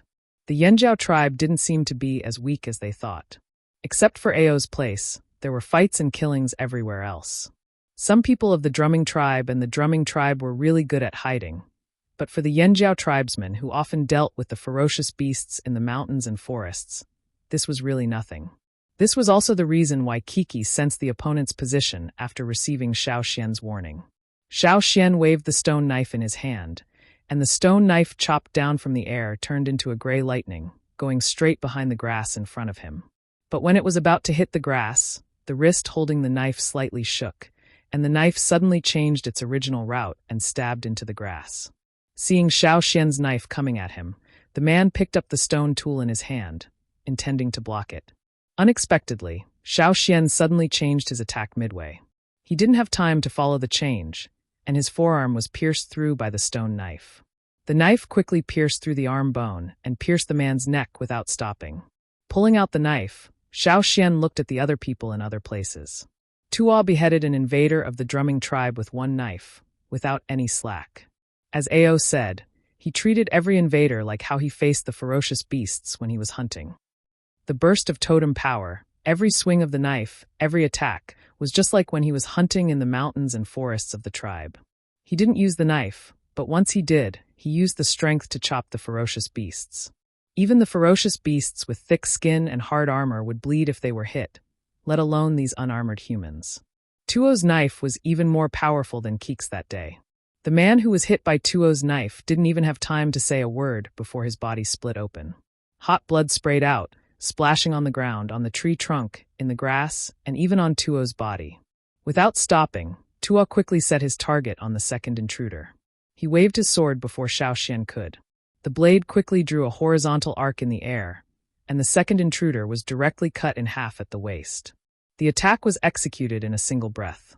The speed, the ruthlessness, and the ferocity of the saber completely exceeded the invader's imagination. Puff! The color of blood spread out like a red fountain. The man who was hit by the knife was still in the air, but below the waist, he ran 2 steps before falling down. When Fu Shi came over with 2 warriors of the drumming tribe to check on the situation of the Yanjiao tribe, they happened to see this scene. They had seen many similar situations along the way, and it had already made them feel a chill in their hearts. Sucking in a cold breath with the smell of blood, and then looking at the violent man in the killing field who was abnormally calm, Fu Shi and the others suddenly felt the hair on their heads stand up. What kind of people were these? They were not inferior to the style of the drumming tribe at all. Even more terrifying, there was a kind of momentum that made people directly shrink back. The people of the drumming tribe also violently tore people apart, but when they saw the way the Yanjiao tribe acted, they couldn't help but suck in a cold breath. Noticing the arrival of Fu Shi and the others, and after cutting down the third invader, Tuo looked back in the direction of Fu Shi and the others and smiled in a friendly way. However, because he was on the battlefield, his eyes flashed with a little bit of cold light. Taking a deep breath, and then another, Fu Shi and the others felt like they were poured with the coldest ice in winter, and their bodies were about to explode from the cold. The drumming tribe was bloodthirsty? Yes. The drumming tribe was more bloodthirsty? Of course it was. Then what about the Yanjiao tribe? The people of the drumming tribe couldn't help but ask this question in their hearts. This was no longer a question of whether they were bloodthirsty or not. This was more like another level of killing. Looking at the stunned reactions of Fu Shi and the others, Xiao Xian actually felt very emotional. Before, he had thought that the people of the Yanjiao tribe would be merciful because it was the first time they faced a fellow human invader, and that would cause some psychological and physiological reactions. However, Xiao Xian admitted that he was still too naive. From Keek's time, Xiao Xian knew that when facing the same kind, the so-called psychological and physiological reactions were almost non-existent. Here, there was only the tribe, their own people, and the enemy. This was probably deeply engraved in their blood since birth. Of course, this also included Xiao Xian's current body. These people of the Flaming Horns tribe were like humanoid weapons that had been locked up for a long time. In the past, they were only confined in unknown places to practice. But now, these humanoid weapons were finally released.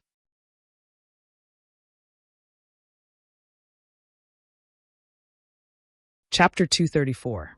Whether it was Tuo or the other members of the Yanjiao tribe, they all exuded a murderous aura that couldn't be ignored. It was so thick that it made people tremble. This was a group of hunters who wandered outside and were gradually forgotten by the world. They were a group of killing gods. They seemed to have walked out of a sea of blood, their violent and tyrannical aura making people breathless. However, these people were very restrained. As long as they wanted, they could hide all their murderous aura in the next moment.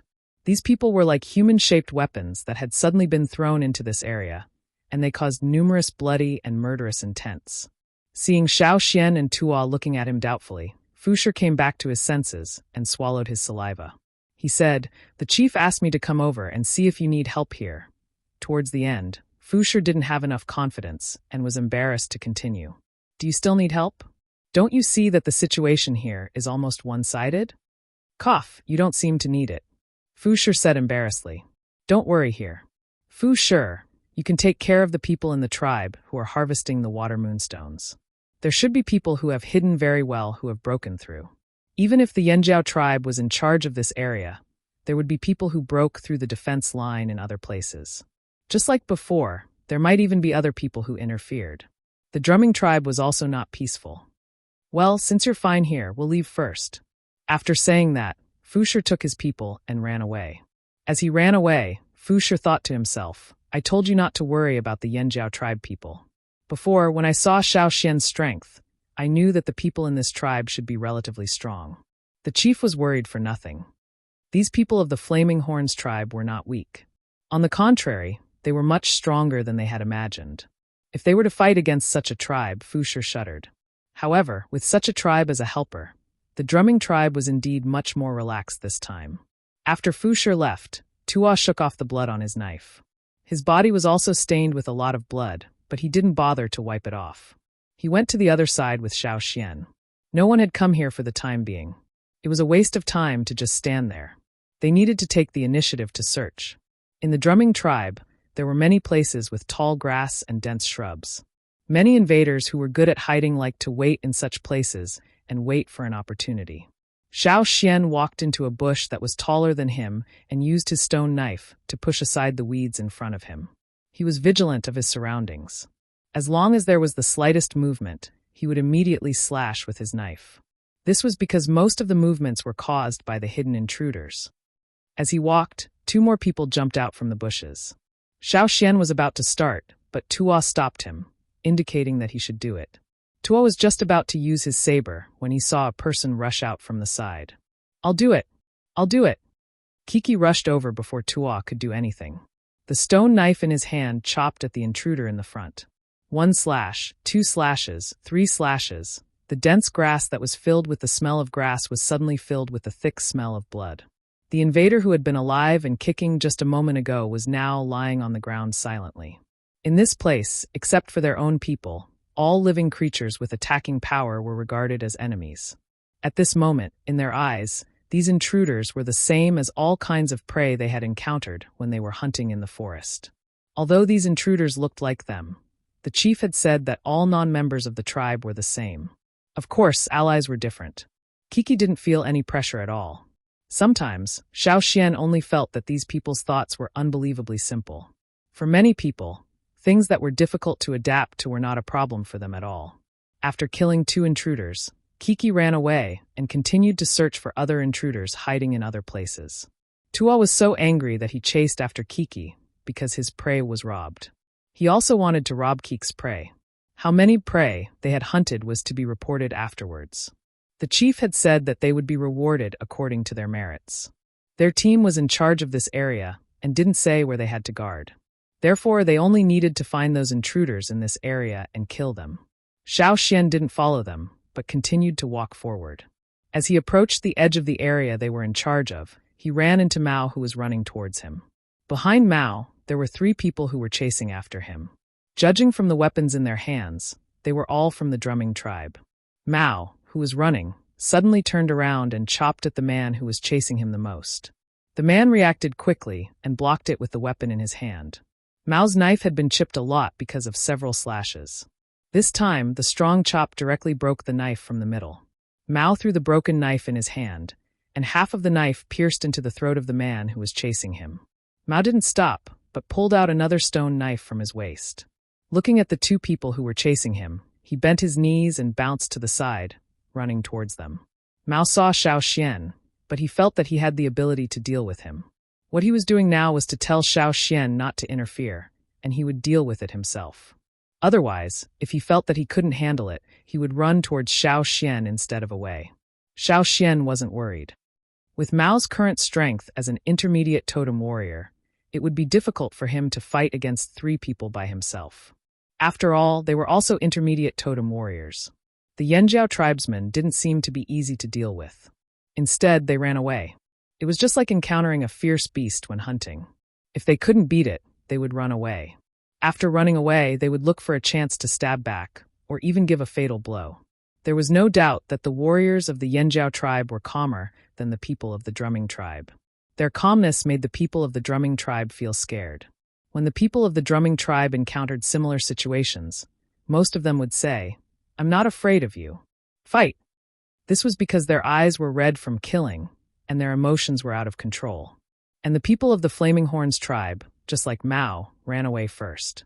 When the pursuers thought that he was going to escape to a safer place or look for his companions, they found that he turned around and slashed his blade, killing the pursuers one by one.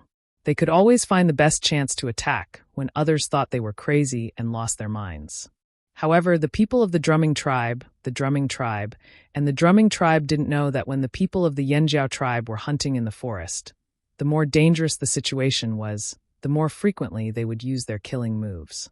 If the people of the Yanjiao tribe didn't have a calm mind at that time, they would have died long ago. They didn't expect to be smart or flexible. They only needed to keep calm in the short time when the situation was critical. In this way, even if they couldn't kill, they could choose to escape unscathed. As Xiao Xian expected, Mao killed the pursuers very calmly. One strike, another strike, another strike. After that, there were several more wounds on Mao's body. But he didn't care. After applying some medicine, he ran to where his grandfather was.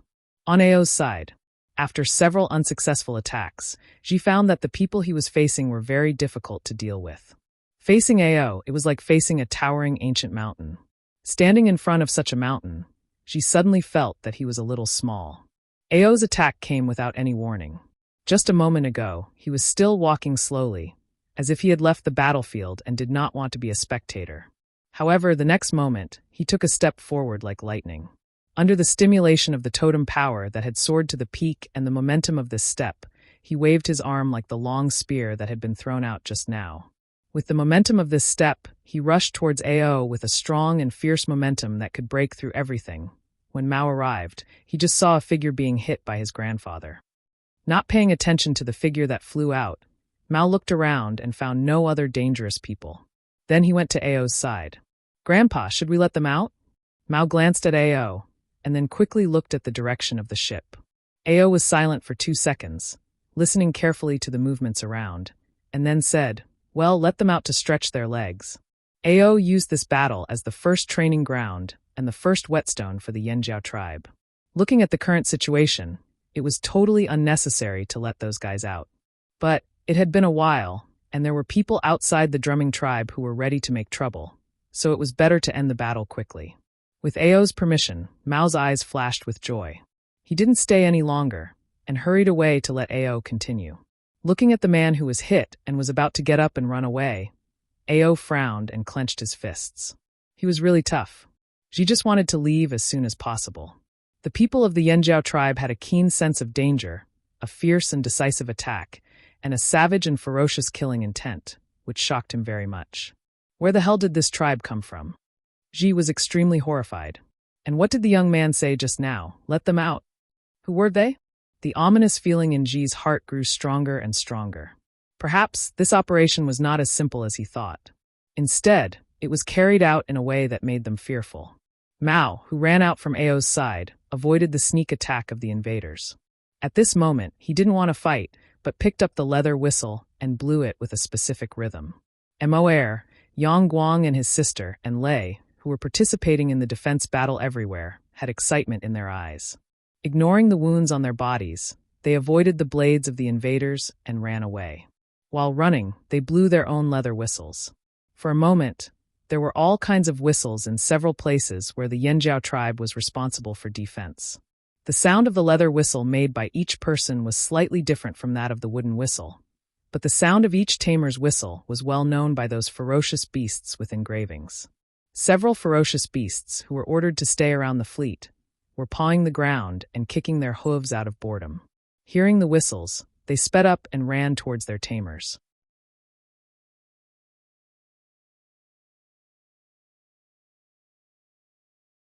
Chapter 235. Hearing Mao's whistle, Xiao Xian knew that Ao had decided to let those guys out. However, Caesar was not among them. Xiao Xian did not ask Caesar to come over. He asked Caesar to stay on the ship to protect Old Ku and the others. They also needed to be on guard. After all, the elderly, the children, and the women who had not awakened their totemic powers were all there, not to mention the shaman and the fire seed. After Mao blew the whistle, he he was targeted by 2 more intruders.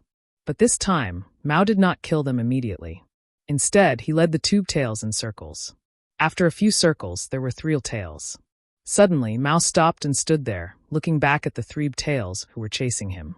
Because of Mao's sudden stop, the 3 people who were chasing him also stopped 10 steps away from him. The 3 of them targeted Mao because he was young. Such a young warrior should be easier to deal with, so they avoided those fierce-looking middle-aged warriors and chose this younger one. However, why was this young warrior not nervous at all when surrounded by the 3 of them, and there was no fear in his eyes? Was it a trick? The 3 of them were suspicious. Then they sneered in their hearts. What could such a young warrior do? Just when the 3 of them were about to rush over, they suddenly heard a sound, and the ground was shaking. Dong, dong, dong. The sound was getting closer and closer, and the shaking of the ground was getting more and more obvious, indicating that a heavy object was approaching. What on earth was it? The 3 of them turned around and saw a tall figure running towards them from afar. The figure barged through the obstacles in front of him in a barbaric manner. Because of the speed of his running, the fats on his body were jiggling. Such a fast running speed was totally incompatible with the fat on his body. It was like a chariot rushing over at high speed. What was that? The 3 of them were frightened. A wild boar without hair? No matter what it was not easy to deal with. Spread out. The 3 of them scattered in 3 directions. However, they underestimated the speed of Siya's change of direction. Bang! Bang! Bang! 3 consecutive collisions. Because of the sudden change of direction, the grass and soil were kicked up and splashed everywhere. When the grass and soil fell down, the 3 people who were planning to deal with Mao just now were nowhere to be seen. Only some splashed blood on the ground remained. After sending the 3 invaders flying, Siya was very excited. From the moment they left the tribe until just now, their hands and feet were tied. They were either locked on the ship or ordered to stay near the fleet. They were not allowed to run around at all. When they heard that there was a battle going on in the tribe, their hooves were itching and their claws were even more itchy. Looking at Siya, who was jumping happily, Mao grinned and jumped on Siya's back, waving his saber in high spirits. Let's go. Go and take the credit. Don't let others take it. Humph, Siya made a sound, which was a response to Mao's words. In another place, a warrior with a stone saber in his hand was running. He was a member of the drumming tribe. His original weapon was broken, and the stone saber he was holding now was actually picked up from a warrior of the drumming tribe who had been cut down by him. His injuries were quite serious. His waist and abdomen had been pierced by a sharp knife. Blood dripped down as he ran. The wound did not stop bleeding. From where he was injured to where he was now, there were bloodstains everywhere he went. He knew that he would not be able to get out alive this time, but he did not want to stay here peacefully. If he could kill a few more people, if he could get a few more water moon stones, it would be good to die with them. The more he thought about it, the more vicious his eyes became. They were filled with determination and madness. Killing one more would be good, but who should he kill? As he ran, he searched the surrounding bushes and grass, trying to find the one who had stabbed him. A chill suddenly rose from his spine. His movement slowed down, and his feet kicked a raised piece of soil. He staggered and fell down. When he was about to get up, he glanced at a figure coming over. That warrior looked very young. The blood and pain of the wound stimulated his brain, and his mouth raised a cruel smile. Just right, he liked to kill these young warriors in the tribe. However, before he got up, he found that the young warrior stopped not far away and no longer approached. He just stood there, as if he was waiting to see something. What was he looking at? Rustle. Rustle. There were footsteps approaching. It was very close, almost next to him. Before that, he did not hear any movement at all. Under the moonlight, a shadow was cast on the ground. The approaching black shadow almost covered his whole body. Crisis, an extreme sense of crisis, dispelled the crazy thoughts in his mind.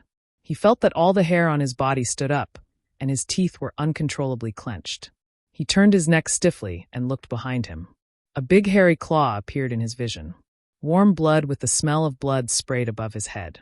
He looked up little by little, and finally he saw the owner of the shadow. Cave lion? Why was there a cave lion here? A beast? No, it was not. A beast would not have such a strong power. This was a ferocious beast. Without waiting for him to think more, the sharp fangs in the bloody mouth bit him.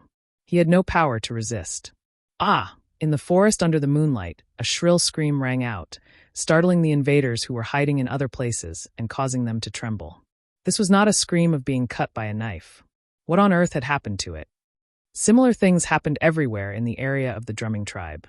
At this moment, not long after those engraved beasts left, at the place where the Yanjiao tribe's fleet stopped, a figure quickly rushed out of the woods, like a ghost, almost without any sound. The beasts around the fleet had run away, so at this moment, there were no ferocious beasts guarding the bank of the tributary where the fleet stopped. This invasion was much more difficult than before. As one of the best at hiding in the drumming tribe, he was one of the few who could smoothly break through the defense line.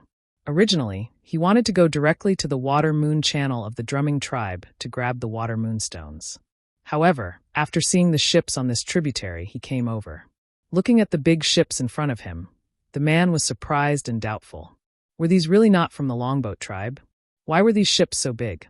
Except for the longboat tribe, and those tribes who spent a lot of things to exchange for ships with the longboat tribe, who else could build these ships? After careful observation, he found that the trees used to build ships should be huge, so big that he had never seen them before. Even the chief of the drumming tribe should not have seen such a big tree, right? So, where did the people who own these ships come from? However, this question did not stay in his mind for long. He thought that since there were such big ships, there must be more good things in them. Maybe there were fire crystals? A look of greed flashed across his face. Because there were warriors staring at him, he decided to go through the water. At this time, the crocodiles of the drumming tribe had left. In his impression, the water was safe at this time. In order to invade the drumming tribe, the people of the drumming tribe had trained themselves well in the water, so it was not difficult for him to go through the water. He went into the water from another place, intending to get close to the biggest ship. In the biggest ship, there must be the most valuable things. Quietly entering the water, he swam towards the fleet from under the water. But as he swam, he found that the water around him was moving. It was not caused by him. What was it? Before he turned back, a big hook-like mouth bit over, clamped his waist, and then the big mouth closed. Blood spread out from under the water. The warriors standing on the ship looked at the dark liquid coming out of the water, as well as the swaying water waves, and moved their eyes to other places expressionlessly, looking for any possible intruders. As for the water, it was better to leave it to the turtle. At the water moon channel, the children of the drumming tribe were seizing the time to get the water moonstones, while the adults looked at them with tense nerves, in case someone suddenly appeared to rob them. But the strange thing was, until now they had not seen a single intruder. Just now they heard a scream from not far away, but other than that, they only heard the sound and did not see anyone. In the forest, the battle was still going on. Roar! A beast roar came from the forest. Before the others could think about what it was, another beast roar came. It was different from the previous one, and they could hear that it was made by two different beasts. Two beasts? The hidden people thought. But this was not the end. Then there was another roar and another. The forest was trembling. Like a report, the roars came one after another, and they all belonged to different beasts. At this time, standing not far from the drumming tribe, the people who were planning to follow the drumming tribe and the drumming tribe to take advantage of the situation stopped abruptly. The leader was a little fat. When he heard the beastly roars that penetrated the forest one after another, the fat on his face twitched continuously. His fingers that were holding the knife turned white, and the corners of his lips twitched violently due to nervousness. It was as if someone was slapping his face from the side. Before, they only heard that the drumming tribe had helpers, and did not care at all. But now they had to care. "Leader, are we still going in?" A warrior behind him asked in a trembling voice. "Something seems wrong," the leader said in a low voice. Although he did not enter the territory of the drumming tribe to see it with his own eyes, he knew that the two tribes who wanted to rob the water moonstones were in trouble. It was not that he did not think that the drumming tribe would turn the tables and resist the joint attack of the drumming tribe and the drumming tribe. He had heard of some similar unexpected things before, but this kind of thing really happened to him, and he could not calm down in a short time. "Leader, look, there is a bird over there," a warrior said to the leader. A group of people looked over. On a high tree not far away, there was a white bird resting. To be exact, it was a falcon, about the same size as Xi's crown kite. They had never seen such a white falcon, and it did not look like a wild one. "What is that? Is it the bird that the drumming tribe exchanged from the feather tribe?" that you're tuning in to the Lee May's Sword of Destiny YouTube channel. We're so grateful for your support, and don't forget to subscribe to join us on this incredible journey through captivating stories. Your generosity through donations truly makes a world of difference, as it's the primary source of revenue that allows me to expand and enhance this channel for you. Thank you from the bottom of my heart for being a part of this adventure.